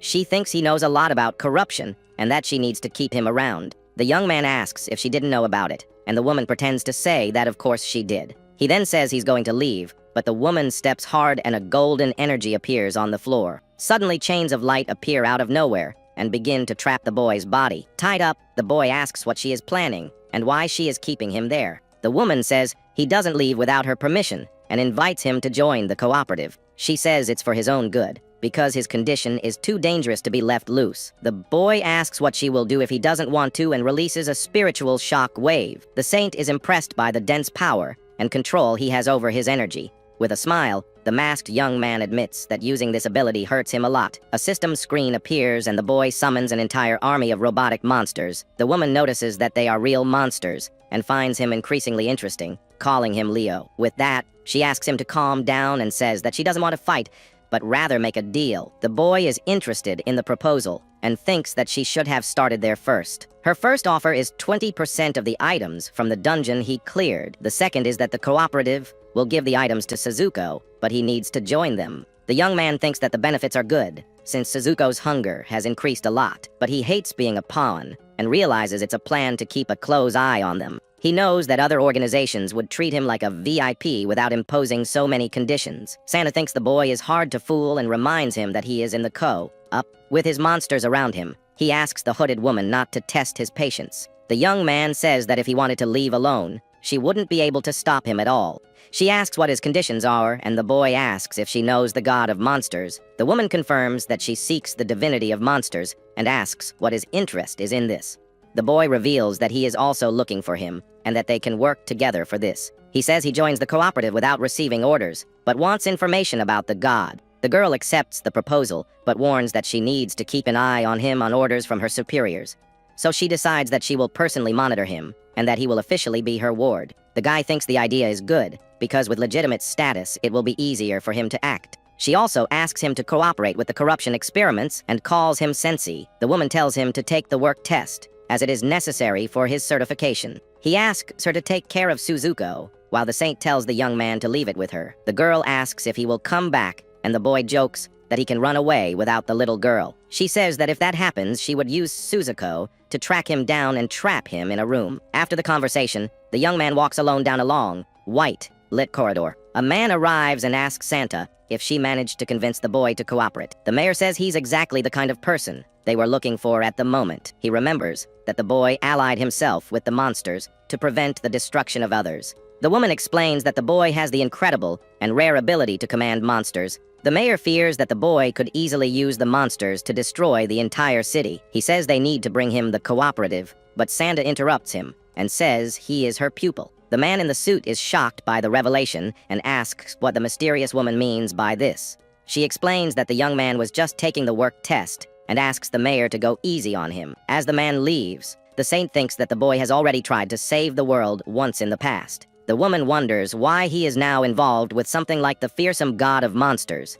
Looking at Suzuko sleeping, she reflects on what could have changed the protagonist so drastically. Suddenly, the little girl starts to stroke the head of the woman in the white hood. The saint is a little surprised by the small and docile monstrous creature's gesture of affection. She remembers his mask and realizes it was White's, and that she needs him to find God. Elsewhere, a staff member guides a group of people to the work test room. The woman explains that they must wait and enter the room as soon as their number is called. The protagonist holds a device with the number 30 on it and thinks that it won't be long before his turn. Wearing glasses, he thinks the mask can change shape and that he doesn't need to worry. A screen shows the attributes of the shape. Shifting accessory that accumulates spiritual power. His job traits are synchronization and summoning, and he remembers his failures. In one memory, he was treated as a burden and rejected for not having a job. In another place, a girl thinks that nothing else matters and that she doesn't even know who she really is. Near her, the boy thinks he has a clue to find a strange memory that disturbs him. In line for the test, the protagonist tells a muscular man to get out of his way with a serious look. A muscular man named Mike is with his friend, who is complaining about the job test. His colleague in the white suit smiles and wonders why the process can't be faster. With that, the strong man approaches one of the employees at the location to speak to her. He asks his friend to cut the line, but the girl refuses, saying that she needs to follow the order. The big guy is shocked and complains that being a level maniac, he can't have this favor. The protagonist overhears the conversation and recognizes the famous man when his number is called. Holding the device with the number 30, he thinks it's finally his turn to take the test. Meanwhile, the man in the white suit complains about the crowd and asks if Mike has taken a number yet. The muscular man replies that he is about to do so and turns to the crowd with a smile. Without any education, he starts pushing people and tells everyone to get out of his way. The man then notices the protagonist going to the test and wonders what his problem is. Irritated at being ignored, the big guy shouts and calls the four-eyed boy to provoke him. The young man with glasses turns and points to himself, asking if the man is talking to him. The muscular man demands that the boy give up his number, but he refuses and tells the man to wait. The big guy doesn't like his tone and closes his fist, which begins to glow with golden energy. With his aura released, he threatens the protagonist, saying that he will resolve it in another way. Then the strong man grabs the boy's collar very aggressively to intimidate him. With his eyes shining, he says he will teach the cheeky young man some manners. He tries to force the boy to kneel and shouts at him to obey in front of everyone. To do this, he puts his hand on your shoulder, but he complains that it is very irritating. He tells the muscular man that he is not responsible for what happens. The big guy is terrified when he feels the power and seems to remember the boy at that moment. Then, with a single blow, the protagonist throws him into the air, and the man falls to the ground unconscious. People in line are shocked to see the famous Mike being defeated with a single blow. His friend in the white suit and his bodyguards are also surprised by the result. Then the elegant man shouts to his bodyguards to quickly go help his fallen friend. At that moment, the boy asks the employee if he can come in, and she agrees, scared. The girl is stunned, thinking about how an A level was defeated so easily with one blow. She understands that the boy must possess even greater skill than the strong man. Entering the room, he sees a machine and a man waiting for him to begin the work test. It is explained that the test is an official recognition useful in dungeons and companies. With this, the cooperative offers an environment of growth and promotion for those approved. Because of this, they started to falsify the levels, and certification became the real proof. The cooperative seeks people with rare skills to prepare for the fourth calamity. The test begins, and the man on the platform is enveloped by a large blue energy. Our protagonist watches everything with a hand on his neck, looking a little tense about it. Suddenly, the machine announces a failure and the man doesn't understand what happened. Very angry, he shouts angrily, saying that their machine must be faulty. 2 guards drag him out as he screams that he is a workkeeper. The boy observes the scene and adjusts his glasses, thinking that it is the same as his past. Finally, number 30 is called, and the boy thinks it is his turn to take the test. In a control room, the mayor watches the young man on the screen and says he has finally arrived. The man in the suit asks his assistant if there is anything suspicious in the boy's history. With a smile, the mayor prepares to see the hidden potential of the famous and mysterious keeper. The machine is activated, and the test begins with the protagonist being enveloped by a blue energy. Black smoke begins to fill the room as the machine measures the powers. The mayor is startled when he sees a strange green energy appearing on the monitoring screen. The attendant warns that there is an abnormality in the data,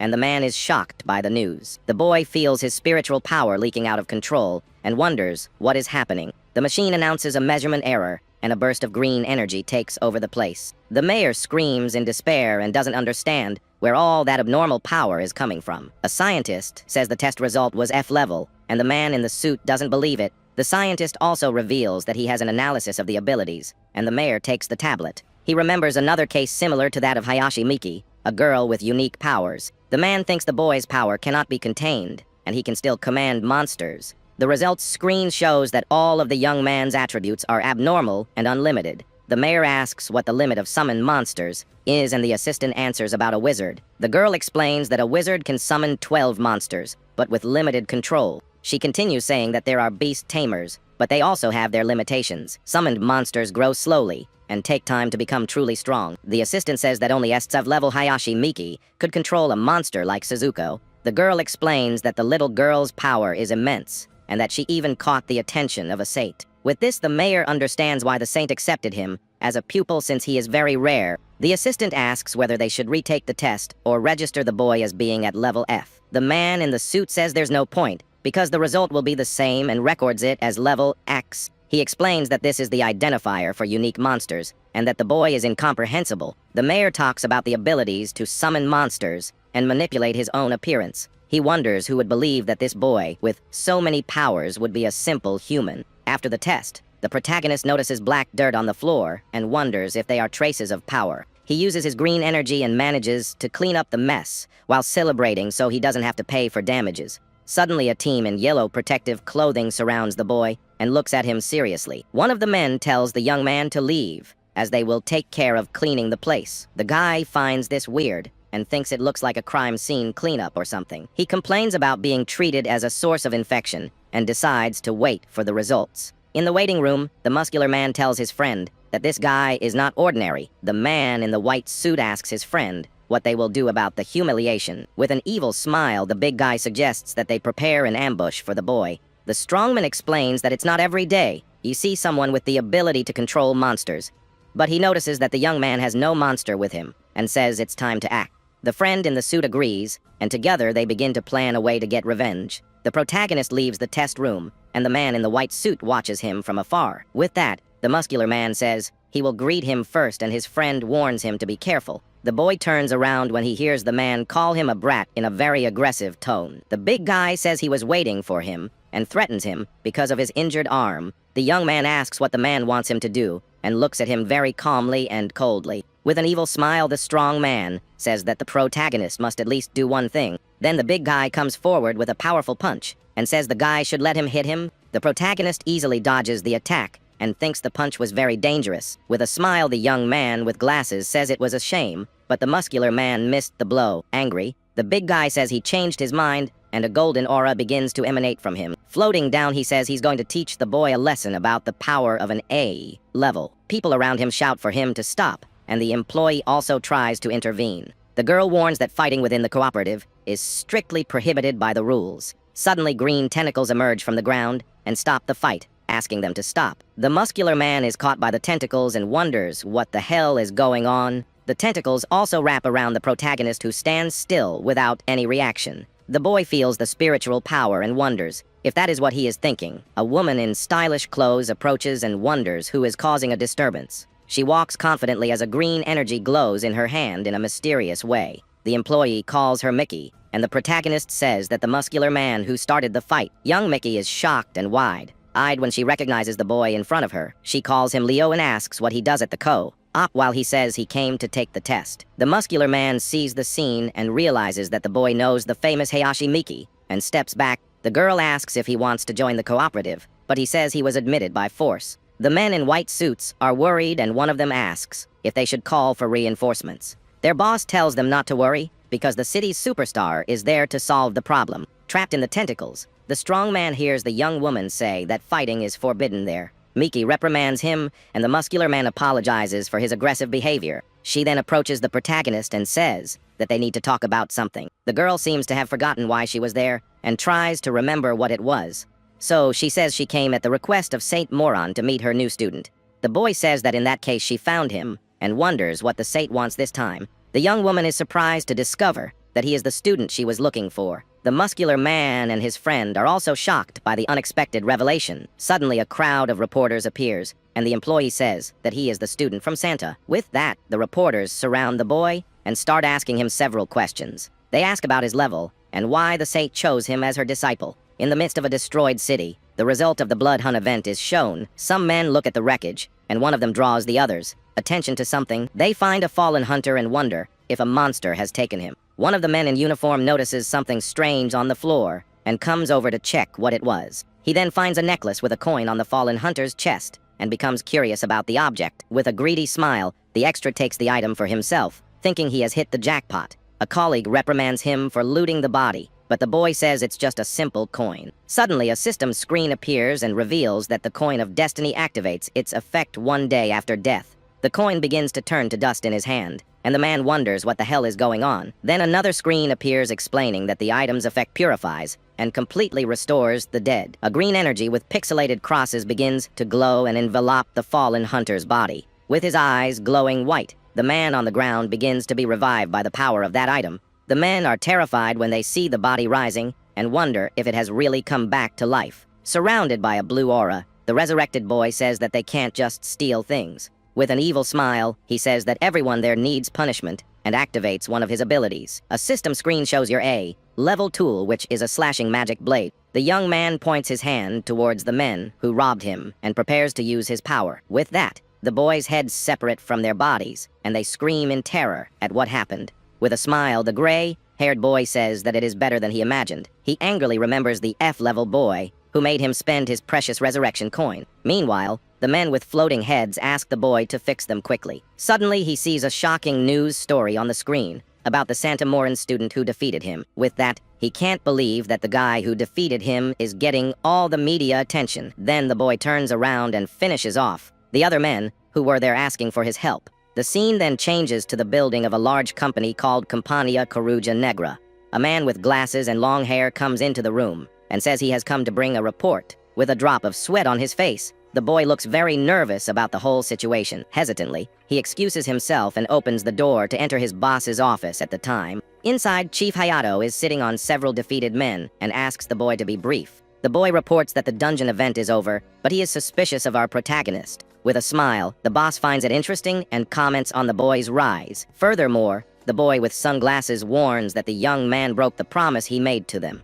He adds that the protagonist did not deliver any items from the dungeon as agreed. With an irritated look, the boss says that the boy has a lot of audacity to do something like that. As the boss turns around, the boy with glasses asks where they are going now. Suddenly, one of the fallen men gets up and tries to stab the boy with glasses with a knife. With his eyes shining, the man in orange advances towards him with great anger and determination. With that, the boy with glasses screams in fear as he is grabbed the neck by the man in orange. The man throws him to the ground and prepares to finish him off with the knife in his hand. But before he could do anything, red energy spikes pierced him everywhere. The boss says the man is causing trouble, and the boy with glasses is amazed at his new power. With his eyes glowing red, the boss orders the boy to be brought before the day is over. Surrounded by a red aura, he seems very determined to solve everything with his own hands. He then tells the boy to warn him that if he doesn't go, they will tell his secret to everyone. The boss explains that if this gets out, not even a saint would be able to help him get out of this. Fallen to the ground and trembling with fear, the boy with glasses agrees and says he will do what he is told. So the boss thinks that if the boy doesn't stabilize his spirit, he will do it himself by finishing him off. Elsewhere, the protagonist is on the couch with a girl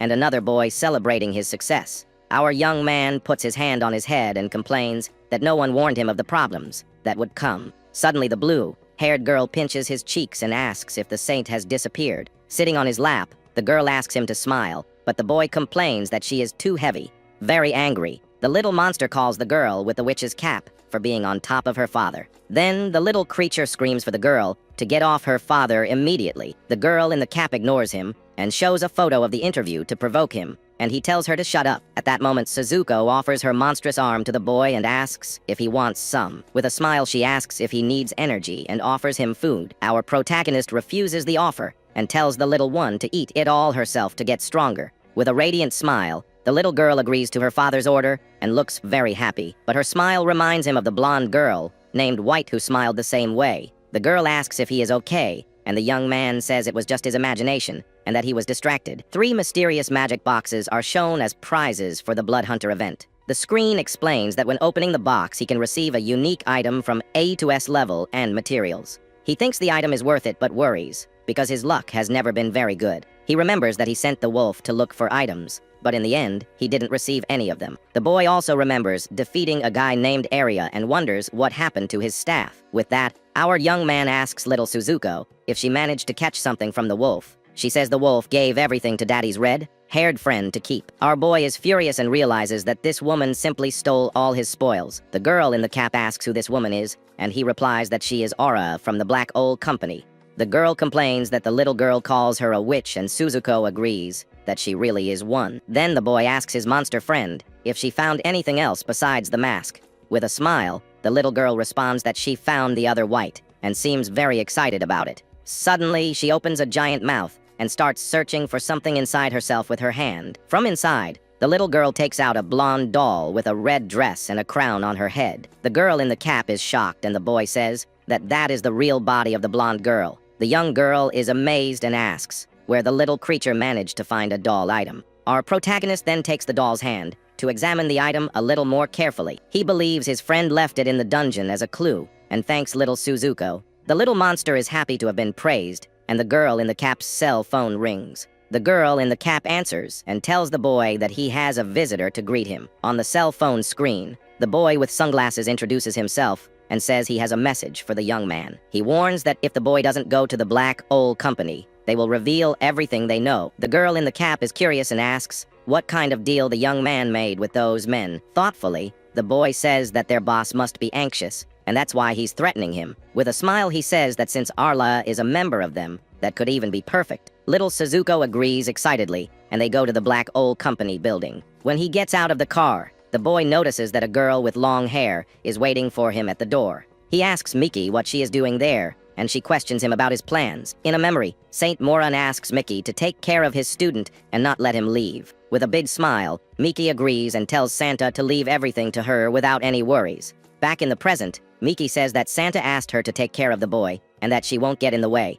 The young man finds it strange, but understands that the saint had already arranged everything with the girl. Inside an office, 2 men wait for their boss to start an important meeting. The boy with glasses announces that the young man has arrived and that he is accompanied by a woman. With a serious expression, the boss says it's no problem and tells them to enter the room. In the meeting room, the boss thanks the young man and his companions for their presence. Then the boy with sunglasses asks who the woman with our protagonist might be. The girl with long hair is a little embarrassed and doesn't know what to say to the man. With a smile, our young man says that she is his secretary, and Suzuko appears behind him. The boss comments that it is a benefit of being a Santa student and asks about the item agreement.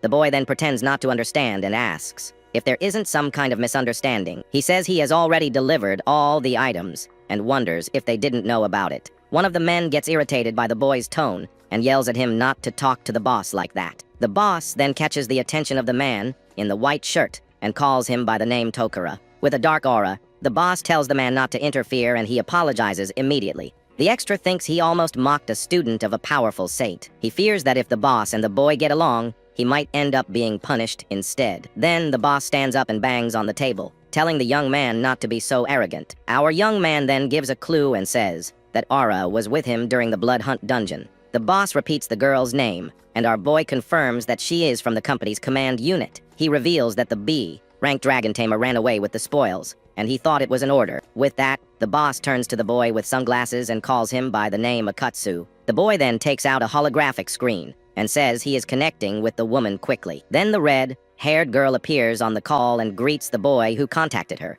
With a smile, she says goodnight and says she wants to talk about taking our prota's items. But suddenly the girl screams in despair and says that she doesn't know anything and doesn't even know the young man. Then our boy asks Suzuko if that is the woman, and the little girl confirms that she would keep everything. The boss asks if she really doesn't know anything and says he will take care of the young man if it is true. The girl pretends not to understand and asks if the boy isn't just any ordinary hunter. She says that if they get rid of him, it could be bad for their company's image. Thoughtfully, the boss looks at our young man and agrees that what the girl just said is true. With that, the man in the suit asks to speak with our protagonist alone in the meeting room. Our boy agrees without any problems, while his secretary just watches the whole situation. The girl with long hair is apprehensive, but our young man calms her down and tells her not to worry. Little Suzuko says she's there, and then our young man asks what the boss wants to talk about. The chief questions him about his relationship with Arawa and explains that she tried to protect him. Our boy then tells the boss with a smile to ask the girl directly. The man in the suit then loses his patience and asks if our young man has forgotten something. A red aura surrounds the boss, and he reveals that he has a special class just like the boy. Our boy makes fun of the situation and says he's scared to death of all that power. Our protagonist agrees and then reaches into his pocket to retrieve a mysterious item. He then shows a vial and says he will give him what he wants to stabilize his spirit without violence. With that, our boy throws the bottle in the direction of the boss and tells him to make the most of it. The man in the suit is surprised by the ease, but our young man says it is a sign of good faith. The item is focused and our protagonist says that the contents inside it are a secret. A screen explains that they are monster crystals digested by our young man's little friend. He adds that the item is pure and valuable and can stabilize anyone's spirit. With a dark look, the man in the suit asks the boy how much that item costs. The boss then calls him by name and asks what his plans are, and our young man invites him to do business. He explains that if an item like that were to leak, hunters with special classes would fight to get it. Our young man says he can deliver the item for free or find a reliable buyer for it. The boss says the product is not licensed and needs to be tested, but our boy tells him to try it. The man in the suit thinks the young man is not afraid of anything, but agrees to try the item. Our young man says he can deliver the item for free or find a reliable buyer for it. The boss says the product is not licensed and needs to be tested, but our boy tells him to try it. The man in the suit thinks the young man is not afraid of anything, but agrees to try the item. With that, the boss says he will believe the young man and prepares to use the contents of the bottle. He then opens the vial and puts all of the mysterious powder into his mouth at once to test it. Suddenly, a huge red ore explodes from his body and envelopes the entire meeting room. Our protagonist is impressed by the power and says that it is simply incredible. The energy is so strong that it ends up breaking the windows of the Coruja Negra Company building. Outside, the secretary and the boy with glasses are thrown away by the explosion of power. With wide eyes, the long-haired girl desperately screams our boy's name. The boy with glasses wonders what's going on as Mickey is enveloped by a green aura. The extra is amazed by that spiritual power and wonders if she is who he thinks she is. He then recognizes her as the superstar of Getzeran City and is shocked by the revelation. In anger, the girl uses her green energy tentacles and captures the men who scream in fear. The men struggle and ask the girl to let them go, but she doesn't seem to care about their screams. Worried, the long-haired girl looks at the destroyed room and calls out to our protagonist. Coming out of the smoke, the boss calls her by name and confirms that she is indeed Hayashi Miki. The man in the suit asks if she is looking for the boy and says he took care of him too late. With her eyes shining with anger, the girl becomes furious upon hearing the words of the man in the suit. Surrounded by an even stronger green aura, she screams that the man in the suit will pay dearly for this. With a smile on his face, the boss says that the girl's power is truly impressive to see. Suddenly, our young man emerges from the smoke and asks the girl to calm down because he is fine. Our boy explains that the boss has achieved liberation and now wants to fight to test his powers. The long-haired girl, still worried, asks if he's sure everything is okay. The boss then asks how the girl knows so much and if she investigated him before coming there. Our young man asks the man in the suit not to talk like that and says it's for everyone's good. The boss holds the vial and says that the effect of his class has decreased, but wants to know how the item is made. Our protagonist says it doesn't matter and invites him to become his business partner. He thinks the item came from Suzuko's digestion and that the boss would faint if he knew the truth. Suddenly, the boss's men rush into the room and ask worriedly if he is okay. With a smile, the man in the suit tells his men to calm down and agrees to do business with the boy. Our boy chuckles and agrees with the decision of the man in front of him. Then, the boss proposes to divide the profits 70-30, and the young man would get the biggest share. Our protagonist accepts the proposal immediately, and the two shake hands to seal the deal. With a smile, the two say they are looking forward to working together from now on. After the boy leaves, the extra approaches and asks the boss about our protagonist. The man in the suit asks if he wants to know why he accepted the deal, and the guy with glasses confirms. He explains that the substance stabilizes his power, and that he can now use his abilities to their fullest. The boy with glasses celebrates, but the boss says it's still too early to celebrate the victory. With an evil smile, the man in the suit says that the item is not completely his yet. The boy with glasses says that this worries him, and that the young man has tried to deceive them before. The boss asks if he wants to capture him, but the man in the suit tells him not to underestimate the boy. He says that a monster caused problems, and that's why a saint came and made him her student. The man in the suit reveals that he released his power on purpose to test the young man's ability. With his eyes glowing red, the boss says that at that moment he felt something different. He explains that a powerful force covers the boy, and that he has a ridiculous monster with him. The boss deduces that Miki was sent by the saint, and that our young man is a bigger regularity than he is. With that, the boy with glasses understands and realizes that our protagonist has this kind of power. The boss explains that he invests in him because the boy is very valuable and needs allies like him. The scene changes to hours earlier, where a man warns that they cannot attack the Santa student. The man in the white suit says they need to hire strong hunters as they have no chance. The muscular boy says that our young man has a secret that even the saint herself wants to know. Suddenly, the man in the white suit starts laughing loudly and making fun of the whole situation. Angrily, the muscular boy stands up and asks the man who dares to laugh like that. With gritted teeth, the extra yells at the man not to mess with his face like that. It turns out that the one laughing was the gray-haired boy, who seemed to be very amused by the situation. Angrily, the muscular man grabs him by the collar and asks what's so funny about all this. Suddenly, a group of men in suits invade the place and announce themselves as an unwanted guest. The muscular man turns to them, and one of the henchmen tells him to get out of there as quickly as possible. With a smile, the gray-haired boy asks if they haven't met before and if he forgot. The muscular man is then shocked to finally recognize who the boy in front of him was. Frightened, the man in the white suit shouts for his men to catch the boy immediately. The henchmen advance, but the muscular man hesitates and asks them to wait a moment. With an evil smile, the gray-haired boy finds the whole situation quite amusing. Without hesitation, the men in suits run towards him to try to finish off the intruder. A system screen shows his A-level skill that separates people's bodies in two. With a single movement, he launches a beam of yellow light towards the men attacking him. The muscular man is completely shocked and speechless when he sees what happened there. The man in the white suit is also terrified and doesn't understand what just happened. The men are split in half, and the muscular guy asks what the hell he did to them. With a smile, the gray-haired boy asks for calm and says that he only separated them a little. With a smile, the man in the white suit thinks it's incredible and asks what he wants. The gray-haired boy then reveals that he is interested in their plan against the saint's student. He says he also wants to take care of our young man and proposes that they work together to do so. The muscular man then remembers that the boy is kind, a lucky ranker, and a celebrity. With a smile, the man in the white suit invites him to talk about the details of the plan. The scene then changes to a sports car racing down the road at night. Inside, our protagonist asks Miki what her current level as a hunter is. The girl replies that the cooperative evaluated her as level S, and that they call her the strongest. Our boy is impressed by the revelation and the power his secretary possesses. He wonders if she is so strong because she swallowed the core of a powerful monster. Or maybe it's because she awakened with an S-rank job card after eating the monster. They then arrive at the address given by Black Ole, and the girl asks if he is looking for someone. With a smile, our young man confirms and says he is looking for someone who really irritated him. The girl offers help, but our boy says it won't be necessary and goes on alone. In a bar, the girl with red hair enjoys a drink calmly without worrying about anything. A boy approaches and comments that she drinks too much, asking if she is okay with all of that. With a smile, she says that it's nothing, and with a defiant look asks for more to drink. Suddenly, our young man appears and says that he has finally found her, and the girl is surprised by his visit.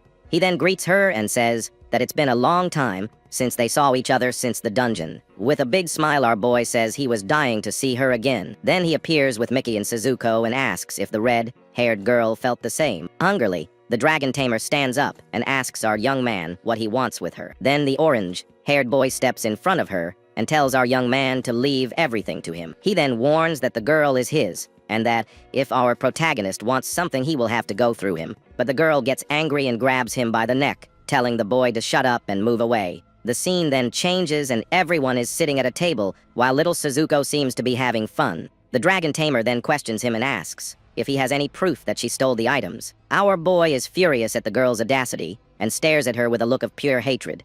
Miki then points to the girl and asks our young man what the relationship between the two is.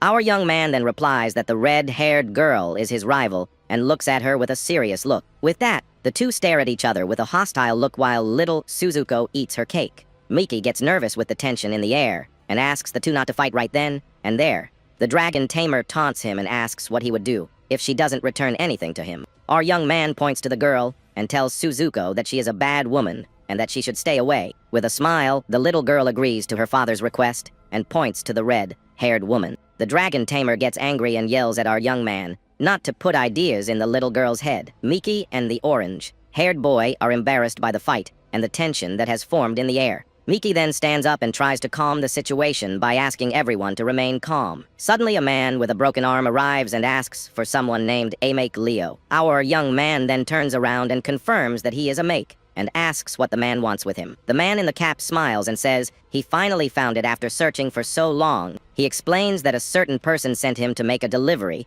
and invokes a strange power. Suddenly, tentacles of blue energy emerge from the ground and destroy everything around them. Everyone is shocked and left speechless when they see the surprise attack by the man in the cap on the spot. The attacker upstairs smiles and believes that everything is over with that surprise attack. Meanwhile, elsewhere, a man promises to send payment to the attacker's account. The chief thanks him for the valuable information and orders his men to take care of the rest of the work. With an evil smile, he thinks he will make a fortune with the boy and live a life of luxury. The man in the cap then picks up our young man and mocks him, saying he's no big deal. With a loud laugh, the man throws our boy over the fence without any mercy. Believing the job was over, the attackers turned around and started to leave the scene. Suddenly, their eyes glow red and a dark aura begins to surround them. But out of nowhere, green tentacles appear and capture the men, who scream in fear at the attack. The boss, who was watching from afar, was completely shocked and speechless when he saw this. He then realizes that it is our young man's secretary who is controlling all the tentacles. With magic circles in his hands, Miki asks what is happening and who those men are. The dragon tamer notices that Suzuko and our protagonist have disappeared in the confusion. With a serious and determined look, Miki seems ready to take matters into her own hands. The red-haired girl says that our young man reaps what he sows, and that he doesn't know men. The orange-haired boy says that they have been taken, and that they should both leave. With an irritated look, Miki shows that he didn't like the boy's cowardly suggestion at all. The dragon tamer is also furious and doesn't understand her bar companion's attitude. The secretary then asks the two to calm down and says that the situation is not over for them there yet. The extra points out that more enemies are coming towards them to capture them as well. One of the attackers advances with a blade, but the blue-haired girl blocks the blow easily. With a blast of blue energy, she throws all enemies away at once. Surrounded by her aura, the secretary shows all her power and her determination to fight. With a single attack, the girl manages to defeat several of the attackers who were there. The dragon tamer is impressed and comments that this is the power of an SS rank. Miki sends the red-haired girl to look for our young man and Suzuko, while she takes care of everything. With a look of disdain, the dragon tamer agrees to the request and prepares to leave. The secretary then creates a blue energy sword and prepares to fight the enemies. With her hand on her head, she hopes that the situation does not become an even bigger problem for them. But she realizes it's too late as more enemies appear ready for battle. Inside a magical barrier, the men celebrate and say it was very easy to capture them. Our young man and Suzuko are on the floor, and one of the men complains that the boss is too sensitive. Little Suzuko then wakes up and whispers, asking for her father and if he is hungry. With that, our young man asks the little one to be quiet, and she seems to fall asleep again. To wake him up, one of the men approaches and takes the glasses off our boy's face. With a smile, the man warns the young man not to get any ideas as they have created a magical barrier. Our protagonist then recognizes the man as Tokura and asks if the boss has changed his mind. The man laughs and reveals that he is no longer part of the Black Owl Company today. Our boy realizes that the ability to graft monster parts doesn't exist in the company. Then our young man asks why they were captured and if the reason was for money. The man then interrupts him and says that someone else will talk to him at that moment. Suddenly, the shadow of a muscular man appears and Tokura says he will stand guard. Surrounded by a golden aura, the muscular man says that they meet again.